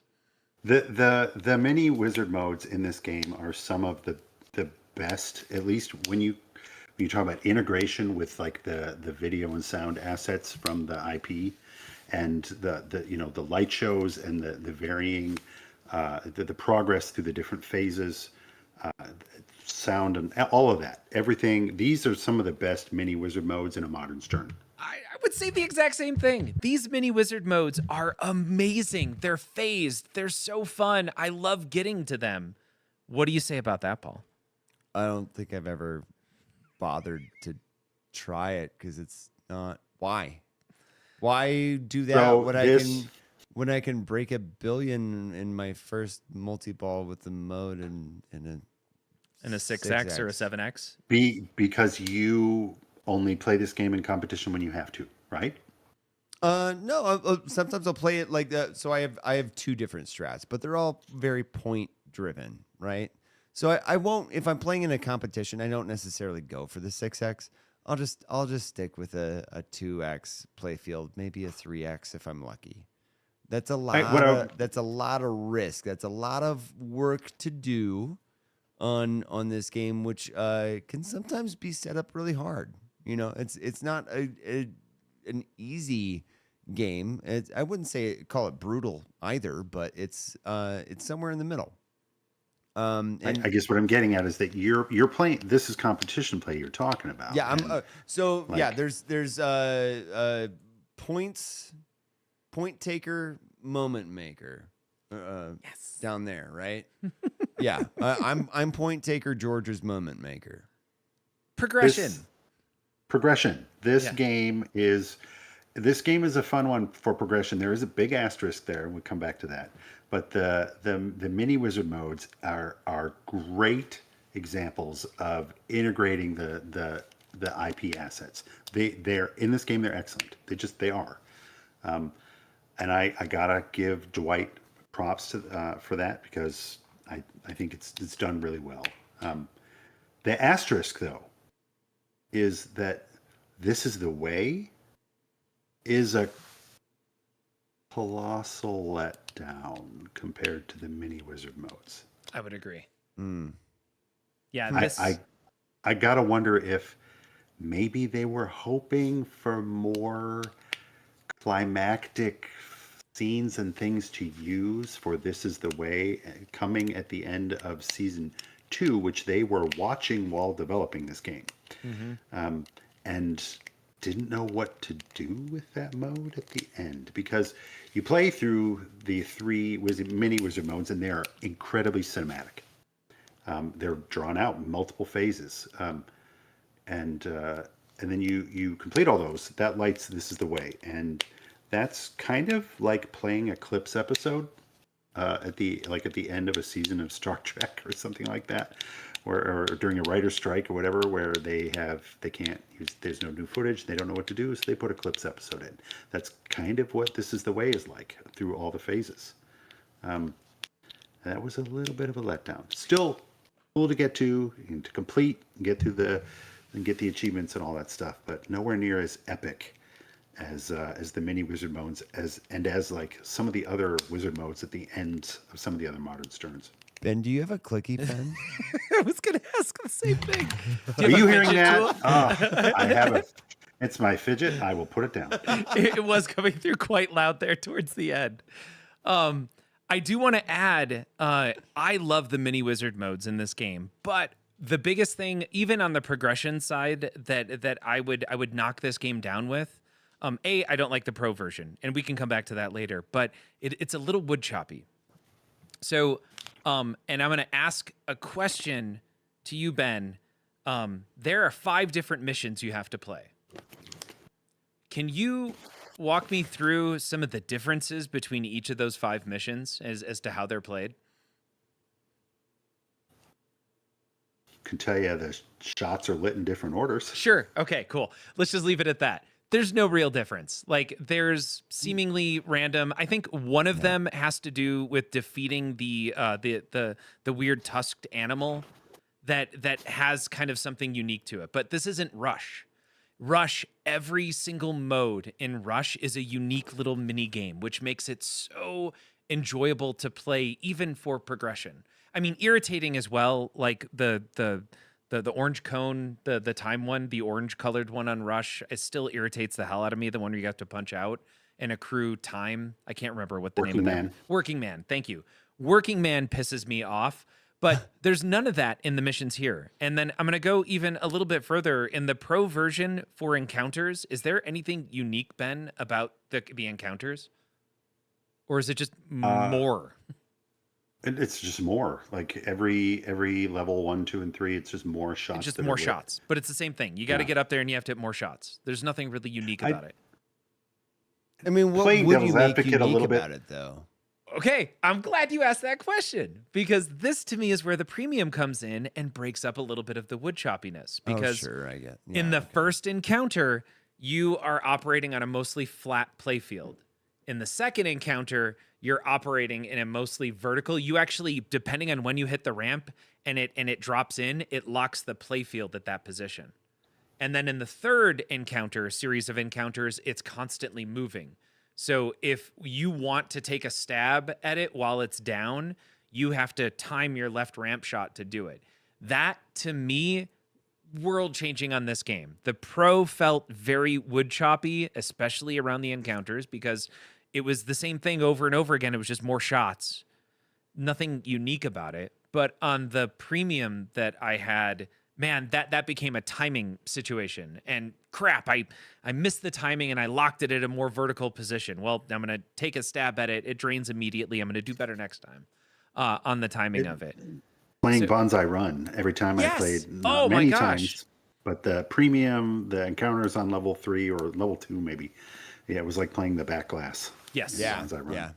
Now, No, it is very much like that. My question was like, well, on a pro though, if you don't have that mechanism or feature on the game, what would you do? Like, it's a flipper in 5, 6, 5. I'm not saying he could have programmed it any differently. I'm just pointing out that there's no uniqueness to the modes, on the missions, rather. There's nothing really unique about encounters. It's just more of them show up. And there's really nothing unique about the multi-balls when it comes to progression. I do know that when it comes to the super jackpots and scoring, it's different, but I got the feeling, and this is my one knock on the game, is that to get to the mini wizard modes, which are fantastic, the game felt wood choppy on a pro. And now, Ben, over to you. Did you have that same sense? Well, not having played a ton on the premium. Yes. And when I played it, it was mostly like at the distributor showroom or at shows. Sure. In fact, one time at a show, and the mini playfield was like the gimbals didn't work, so it was stuck at some angle and whatnot. And my memories of that is another reason why I thought, I'm going to get a pro. But so I didn't get that sense. Now, maybe if I knew the premium better, I might have had some of that. But to me, playing through the modes in this game, you're playing the cinematics. And so the shots that are lit, at least in the yellow missions, they're really just, you can see kind of the next part of the cinematic. The modes in Fall of the Empire are very similar. Sure. There's 8 shots in the game, and you're just going for the lit ones. Sometimes different ones are lit for a different amount of points or whatever, but you're really just doing that so you get the next scene, the next part of the scene that you're watching. And it's a little bit like that in The Mandalorian, because these are scenes from the show. That it's not quite as ingrained in everybody's brain like the original Star Wars trilogy scenes are. So to me, the wood choppiness of the missions didn't bother me. To be honest, since there were only 5 of them, after a while it became background noise, and it was like something where I just start the mission so that when you get into the multi-ball, you're also getting extra points for the mission. So you can just get through them faster to get to. I hate those odds. Sure. Okay. I don't know. To me, okay, so we're talking about wood choppiness, right? Yes. Or that's what your impression was, right, George? Yes. Okay. Yep. I'll agree. I'll agree with George that it does feel wood choppy, but for me, the reason why it feels wood choppy is because there's no personality at least at face value. You guys are very passionate about your wizard modes that I don't have a ton of experience with, and I'm sure if I did, I might agree with you a little bit better, or a little bit more. But I don't have a ton of time on the wizard modes because I was never going after them. I just spilled the entire desk. Yeah. So just like with the modes, what's the difference between the modes? What is the slughorn versus which number are they? There's no real like icon on the insert. No, it's just 1 through 5. And what 1 is compared to 4, you have to look up at the screen to figure that out. Same, but it goes past that. And what do those modes mean? You're not hitting a certain feature on the game that really correlates with what that portion of the story in the TV show was, or anything like that. It's all just it feels very generic is what I'm getting at. There's no personality to it. And so and that moves on to I guess let's go to the right side first here on the center of the playfield with the encounters. What were the encounters in the show? When you get up to the upper playfield, we're about to go through some stuff in a very short portion playing part of the game, since I only have 1 flipper on the Pro, and I do not care what's up on the screen. That's really interesting. I'm going to ask that. I just had this. You asked that question, or you made that statement, and I had an epiphany. Ben, do you know what any of the encounters are, like from the show? I mean, I remembered the scenes, 2 of them. I actually never quite finished season 2, sadly. Okay. Yeah, like the first one is protect the child, and that's from the being ambushed by the pirates. But that's the big battle with the robot with the spinny head. Yeah. Yep. Yeah. Okay. And then the second one is catching the Jawas. The third one is the speeder bike. But there's 3 parts to each of those. This is like we got to get through level 1, 2, and 3 before you get to each one of those things, right? So there's each one of those 1, 2, and 3 things has a different scene, and scene it's that's all still a part of the same, probably of the same episode. I'm guessing it's just 1. Yeah, 2, I mean 3. you're just progressing the scene more. Yeah. Okay. It's 1, 2, and 3, and you're right. When it comes to the encounters, it's of the between missions and multi-balls and encounters. They're the ones where you're kind of, except for the intro before the ball drops in, you're not really watching the footage because you have to play. You got to play, and you got to play quick. And you got to play quick. So the fact it is perhaps not a strong point in the game, or it's harder to defend anyway, that the encounters aren't wood chopping, because you can't really enjoy too much of the assets that come on screen, or the sound. I mean, you see the sound if you can hear it. If you're playing on location, you're probably not hearing a lot, and that is a shame, because this game has an absolutely excellent sound package. It does. No, and they got a lot of different assets and clips from the show. I'm just saying that they didn't maybe necessarily use them properly, because my next point here is the Razor Crest multi-ball. So what are the 3 different Razor Crest multi-balls? Well, first off, the number 1, I do remember the numbers on this one because the multi-balls happen so freaking often on this game. So the first one is Spider because that was a Razor Crest thing, right? Yeah, so yes, the ice spider scene early in season 2, and if you're even if you watch the show and you were even just into it even a little bit, that is a memorable scene. Oh, No, yeah. it's totally a memorable scene, but why is it called Razor Crest? Because they crashed the Razor Crest, and the Razor Crest is before they were saved by the New Republic, that giant spider came in and almost killed them inside the Razor Crest. So the Razor Crest was, in that particular scene, a massive part of that entire scene. Okay. Harder to defend on the other 2 multi-balls. Sure. Yep, that's where I'm going with this. Yeah, so you're the right. next one is The pirate one? The pirate. No, maybe I screwed that one up. No, the second one is the TIE fighter one. The jetpack. Jetpack. Jetpack. Jetpack multi. He's on a jetpack, and Moff Gideon is in his TIE fighter. Okay. So what does that have Yep. to do with the Razor Crest? I don't Right. remember. Yeah. That's a good question. Okay. All right. okay, Next cool, one's cool. pirates. Okay. Pirates, where they're That was on the land train. with they're on a train on a planet, and the Perhaps they're Razor called Razor Crest Crest modes simply is- because you have to hit the Razor Crest target to qualify. Okay. them. Okay.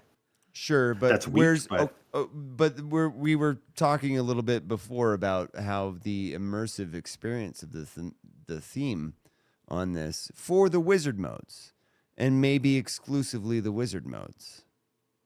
Yeah, and the last one's and that one's Precious Cargo. It's been so long since I played it. What is the mini wizard mode for Precious Cargo? I'm assuming that takes place on the Razor Crest. It is, I believe, actually, that's the one.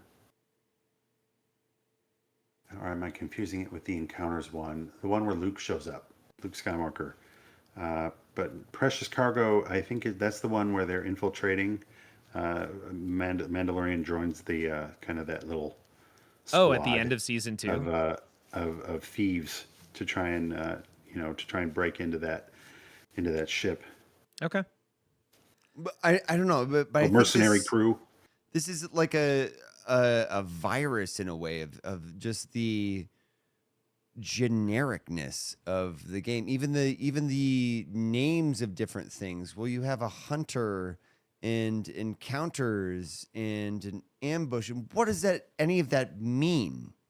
There's no way to distinguish any one title from another title, and it's easy to confuse ambush with encounter. Like if I'm just reading it on a sheet with A with mission, rules, ambush, encounter. or I'm trying to explain to a new player how to play this game, their eyes are gonna glaze over, man. Like it's tough. Like just with the language you use, there's no identity to this, to like what's in this game. The base structure is there. Like I'm not trying to tear Dwight completely down, but a lot of it is just surface level stuff that doesn't go any deeper than that, and it's not memorable. Ben, what are your thoughts there? Well, I mean, for me, I can't really argue with your logic about like how the playfield inserts are labeled there and how kind of disconnected some of the scenes are or whatnot.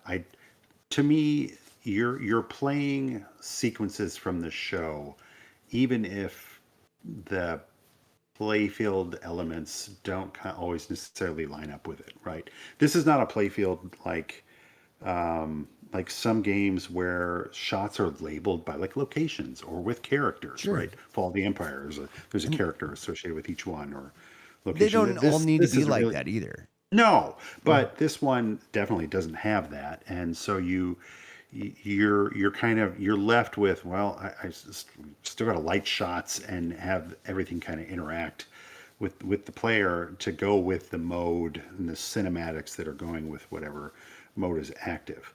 And I have to give Dwight props for some of this on this game, because This game has a spectacular light show Oh, it compared does. to a lot of other modern Sterns.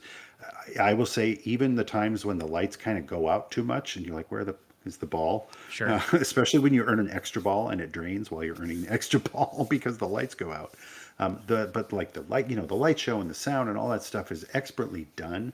And to me, combined with the cinematics, is enough immersion to make this one at least successful for me playing at home in my quieter environment where I can really get just drawn under the glass.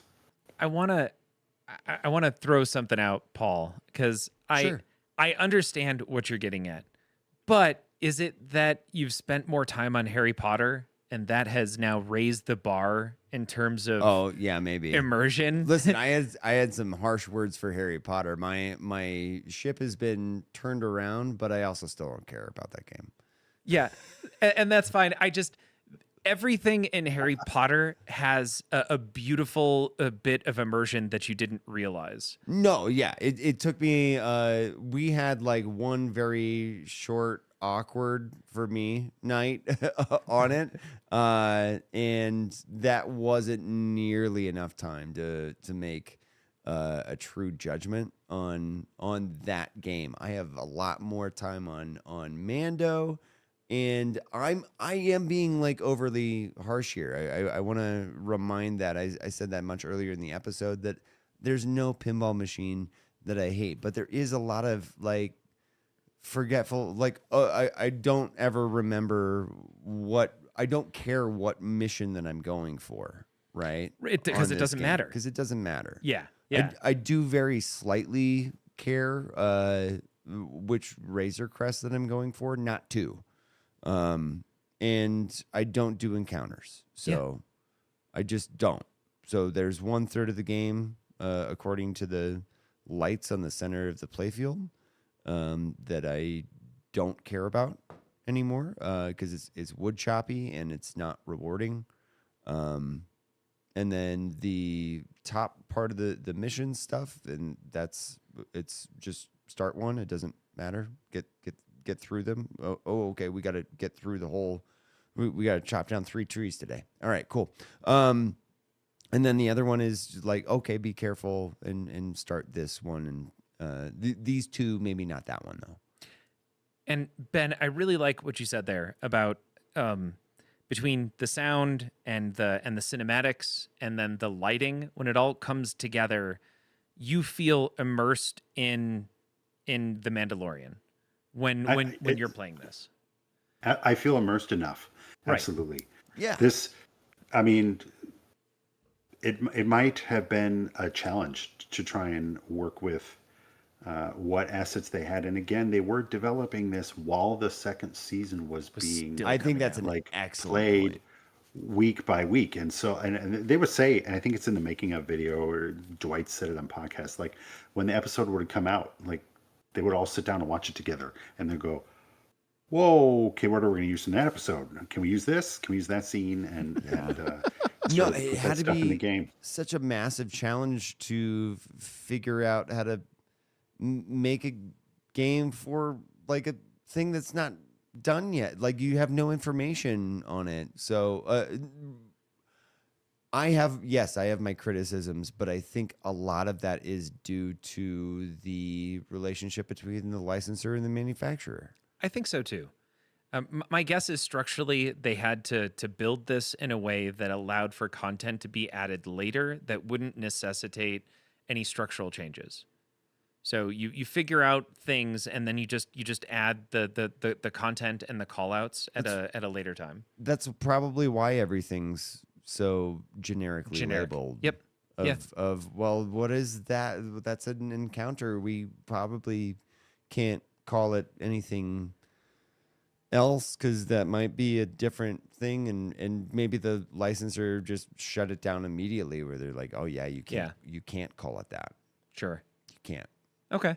So maybe some licensing issues, and as you pointed out, Ben, the show was still being published or coming out, and they were including the second season into this game. Yeah. And the only way to do that would be to, I think, to design the game without incorporating that content into any of the specifics of it. You need to design an architecture that's universal, and then you could just add that content later as it becomes available. I think that actually explains a lot about this game. But Ben, once again, as you pointed out, it doesn't mean that it's not immersive. It's just not as integrated as, let's say, Harry Potter is. Or I'm even going to go further and go back to Dwight. It's not as integrated as Dungeons and Dragons is, which is not something that had new content coming out that Dwight had 20 years of experience playing, or 30 or 40 years of experience playing, that he was able to incorporate at such a unique level across each of those. Like there's a mode in that game which is fantastic about a dog taking the potion that you went for in Dungeons and Dragons. And man, as I'm playing it, I'm like, oh my God, this is exactly the kind of shit that my DM would put us through.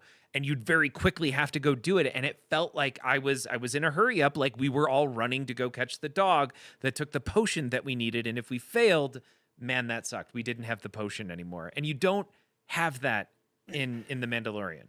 Yeah, what's your favorite If we're gonna mode?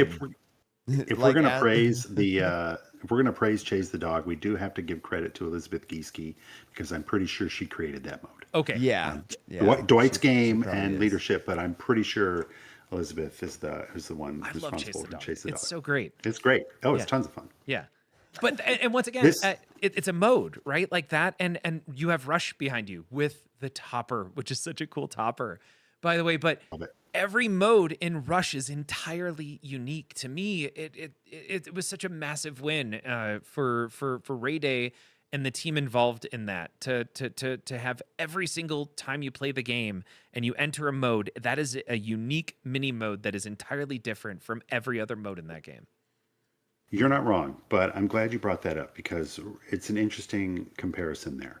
Rush, kind of like Mandalorian, is they're both games where casual people who step up and try to play have no clue kind of what to do or how to do it. Even sometimes when getting into modes, what do I do now? Yeah, why is that disc flashing a different color? And I don't know. It is part of what I also love about Rush, is how different the modes are, and just, I mean, the depth is crazy. I love it. Mandalorian is one where I knew I hadn't seen tons of the show when I first played it, and then caught up later, but I would step up to the game at the parlor, and it was the pro, and I would play it, and I might have a game that would go on for a few minutes, and I would come away with like no points, and I felt like did I get into anything? Despite all the stuff being on the playfield, like the inserts covering the different modes, even if they're just numbered in some ways, it's not immediately obvious how you do a lot of the things in the game. And some of the best modern games are very good at kind of Guiding you through it a little bit, right? guiding you through it, but not holding your No, hand. yeah. And not doing nothing. Like Rush is kind of a game where, boy, it's on the screen if you get your binoculars out and look at this screen while you have the ball trapped up. And this is one. Mandalorian is another one where, well, somebody's got to tell you just a little bit about like how to start certain types of modes and how to start the multipliers, and just that little bit, because I would do these Friday night 4-strike tournaments at the parlor. People would pick Mando, and I would groan, and I would always get my butt kicked. And then at one point, not in a tournament, I asked the owner, what am I doing in this game? How do I start these multipliers? And then he explained for 30 seconds, not even that, 10 seconds, like how to hit Boba Fett twice. Okay. When you get to scope, that's the blue lights, just hit one of them. And then Hunter is in the out lane, so you just hit the orbits. And all of a sudden, then unless I was playing him or another really good player that was coming in for the tournament, I never lost on Mandalorian, because once you know how to do that golden triangle, you can do it. And if I have to knock this game for something, it's that it's very obscure how you get to the things that that you need to get to. Okay. Shoot the center. Well, yes, and now everybody knows. Now just Yes. shoot the center, and things will keep happening. Center. But I'm one where when I step up to a new game, I just want to hit all the ball paths. So I start becoming obsessed with. I haven't hit that ramp yet. I'm gonna hit that ramp. Where's the ball going to go? Where's Yeah. And then No, the I like premium. playing that game. Where's the ball going to go? We're approaching here. I think we're just about to hit the end, and I feel like we've gone. I feel like we've addressed the majority of the issues. Have we missed any of the major issues? Ambush.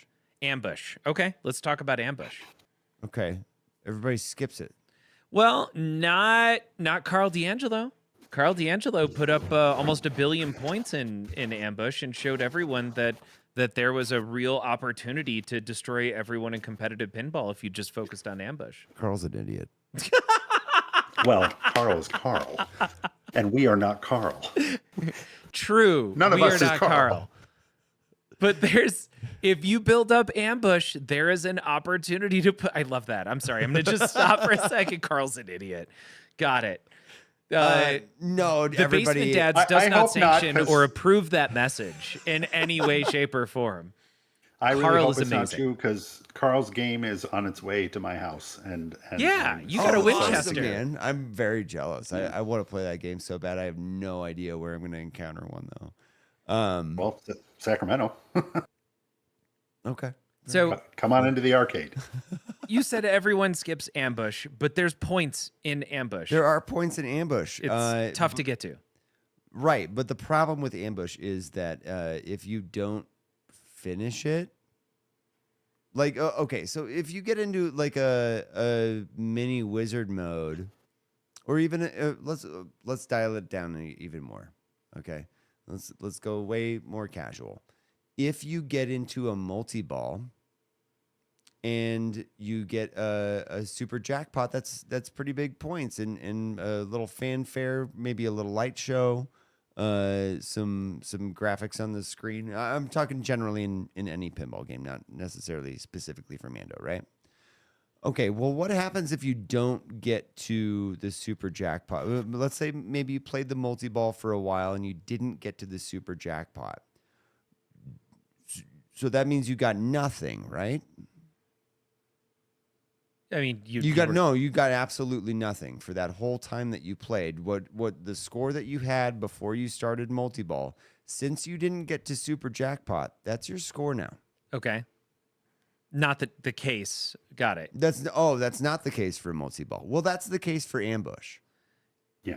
Is that you have to hit a series of shots You in have order to to finish it. You have to finish it or you get nothing. You get nothing. Okay. But if you do finish it, wow. Well, you can finish it without wowing either. True. Though. Very true. Yeah, don't- you can kind of limp Yes. through it. Most Just to get through which it and most get people more than do, nothing. and most people just don't want to play it because it's very, very challenging and it's not. Either just most people are like, I want to get out of this and I want to get back to the regular game because it's too hard to get massive points and I'm probably going to get nothing at all. So- Like if there was some partial points in there, then more people would play it. But it's either all or nothing, and the people would just rather skip it. It's risk reward and there's Too much risk. there's too much risk and not enough reward. Well, the reward's No, there. the reward's there, but there's too much risk. Yeah. Okay. I could see that. So I don't know. That's it. Like any time that somebody's like, oh, I hit that horseshoe again. Now everything's flashing white. Just trap up, skip it. Just time it out. I always do hate that in a game when the strat is just to time it out or Yeah. skip something. No, and I hate that too, man. Like, don't get me wrong. The reason I'm being so critical of all of these or playing the bad guy, and once again, I don't hate this game. I know too much about it to hate it. Okay. I have absolutely lost on Mando in competition by risking and trying to go for ambush instead of timing it out. And but it I works. just don't like to time out. I don't know. No, I get it's running. that, I'm going too. to play it. Yeah. Okay. So here's I would say the final question, and Ben, I don't want to throw you under the bus here, but you have a lot of games, and you're defending Mandalorian here as maybe getting a bad rap when it doesn't deserve it. But you also just got rid of your Mandalorian. Why did you choose Mandalorian on this? I mean, you got Jurassic Park, you've got the new Star Wars Rush, you've got, oh my God, I love King Kong. And then you've got Led Zeppelin. You've got Led Zeppelin behind you. What made you choose do. Mandalorian? Well, there's a few different reasons. One is I turned over a lot of my lineup in the last year. Okay. So actually, Mandalorian was one of the ones that I had around the longest. Okay. I'd had Jurassic Park 30th longer, but that one, I It's hate to use the 30th, term, it's kind of bolted. Yep. And yes, you still get dibs when the time comes Okay. for me to sell it. Whenever that dib, I might be when I'm dead. I don't know, but Okay. so I'd had it a long time, and some of it is, for all the content in Mando, it's actually not as deep as a lot of other games. It's more breadth. There's a lot of different things you can play and start, but the depth isn't. You can't compare it to the depth of a game like Jurassic Park or Rush, in terms of just. If you really are going to play through everything, there's no way you can do it in less than a certain amount of time. But you can kind of plow through the missions, especially if you don't care about like maximizing them, the multi balls and other things in Mando. So I had seen everything by the time I was ready, and something had to go to make room. But I will say, I'm here to defend the game, and I've already said it already, but this is the way. It was just a little bit disappointing after the epicness of the three main Mini wizard modes. Yep. And once I had experienced it, even though I hadn't beaten it all the way, it was like, well, and it became, I'm only really playing it because I want to complete it and get the Insider Connected achievement for finishing This Is the Way and earning the Signet. And like I said, I did do that the day before I sold it. And then it was like, okay, well, and then after that, it's like, then I'm really just playing the game to get to one of the mini wizard modes because those are fun. And I'd done that, and I'd done that enough. But push comes to shove, I would still have it because it was fun enough to play, and like a great sound package. But Yep. yeah. Okay. Next time, maybe the premium or the Beskar LE, and then you get to experience some of those some of the other fun changes. It is a good looking LE. It's so pretty. That Beskar Silver is gorgeous. And the Yeah, that backblast actually might be with my it, yeah. favorite armor that they've done from Stern. Yeah. It's got to be up there. It's way better than the armor on Rush, which is just black on the LE. Or a matte black on King Kong. Oh, Yeah, that's not a fan. no. Yeah, I want bright, Sorry, Keith. colorful armor. Love you, Keith. But no. We're not I've owned all shitting the on games. anyone here. Yeah. No. no. Okay. Yeah, sorry, Dwight. I said a lot of mean things, but once again, I think we can chalk all of this up to the relationship from the manufacturer with the licensor. I think that's a lot of what it is. Silver also agreeing that they did Kong LE dirty with that armor. Yep, agreed. Ben, thank you so much for jumping on and defending Mandalorian. It was tough to find someone who would stand up for Mandalorian. Oh, yeah, absolutely. Yeah. You So bet. It's so funny. I've owned all of the games and still do. At least one, the Led Zeppelin back there, of the ones for your bad rap series. And Yeah. I'm like, wow, I could kind of, except for Turtles. I'm gonna let Joel stand alone on that one because, well, I guess you're with Joel, but We're all with Turtles. Joel. we're all Yeah, with Joel. it's, That's gonna be a hard one. I mean, so I'm maybe more of a mega Turtles fan. Like, I guess I don't have a Do you have a Bebop- tattoo? I don't have a Bebop and Rocksteady tattoo. You don't have a Shredder tattoo? No, but I got my Whoa. I have my lunchbox that my mom signed in kindergarten. Wait a Still. minute. If all of you guys With are the fans thermos. of turtles, who's gonna come in and tear it up for you? Who's Oh, gonna? it's still me. Yeah, it's still basically. Oh, okay. Paul. Yeah. Two hats. Yeah, exactly. So thank you again. This was fantastic. Paul, you don't happen to have and Ben, I don't know if you're aware of this, but when we do these shows, we like to end on a Dad pun, joke. on a dad joke. Yeah. Yeah, do you have one, Ben? Oh my 'Cause I God, I'm don't. a dad and I don't have a dad joke. Oh, we are never prepared for I the dad know. joke. Maybe That's why we're in the part of basement. it. Is just making the listeners It's gonna slash become- viewers wait for us to literally look up a dad joke in front of them. Okay. Hi, we're the Doghouse Dads, Pinball podcast. No I've got one. It came up very quick, and I feel like it's perfect. Why does the Mandalorian always win the race? I'm looking at the same thing. So I'm not going to answer it. Any guesses, Ben? Why No. does the Mando why does Mando always win the race? For the listeners, Oh, go ahead. no, for the listeners, you got to give them the answer because they can't read it on the screen. Yes, and that is because he has the best car.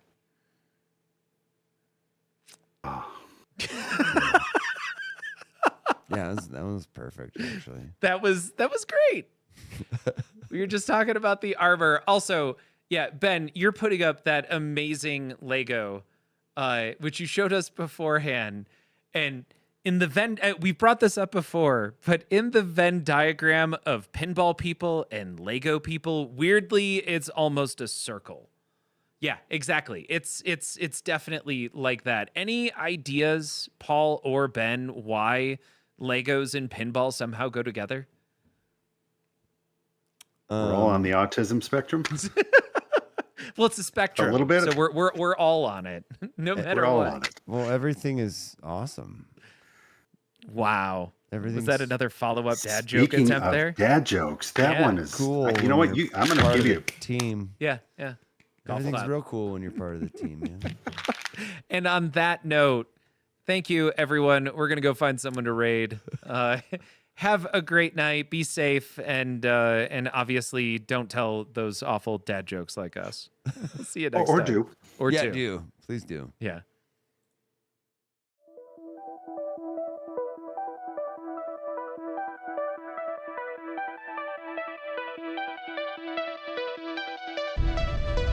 It's a fire sale. Hey, you don't know that yet.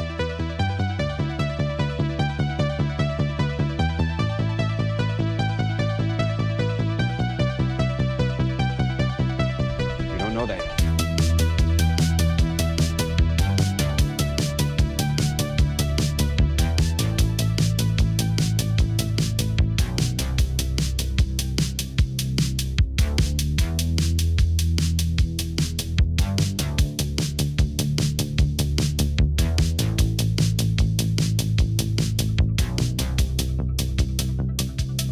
We don't know that yet.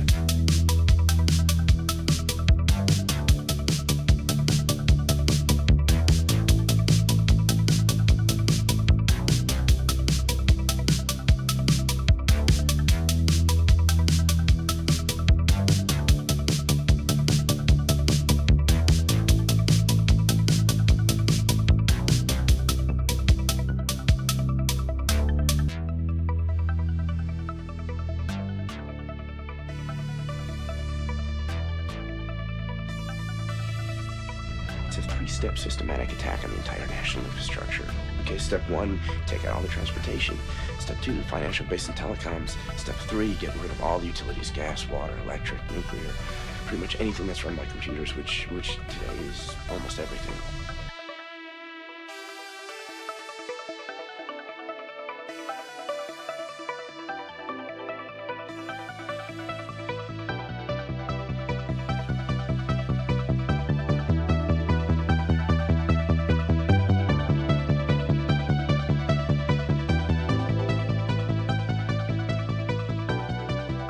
So that's why they call it a fire sale, because everything was a go.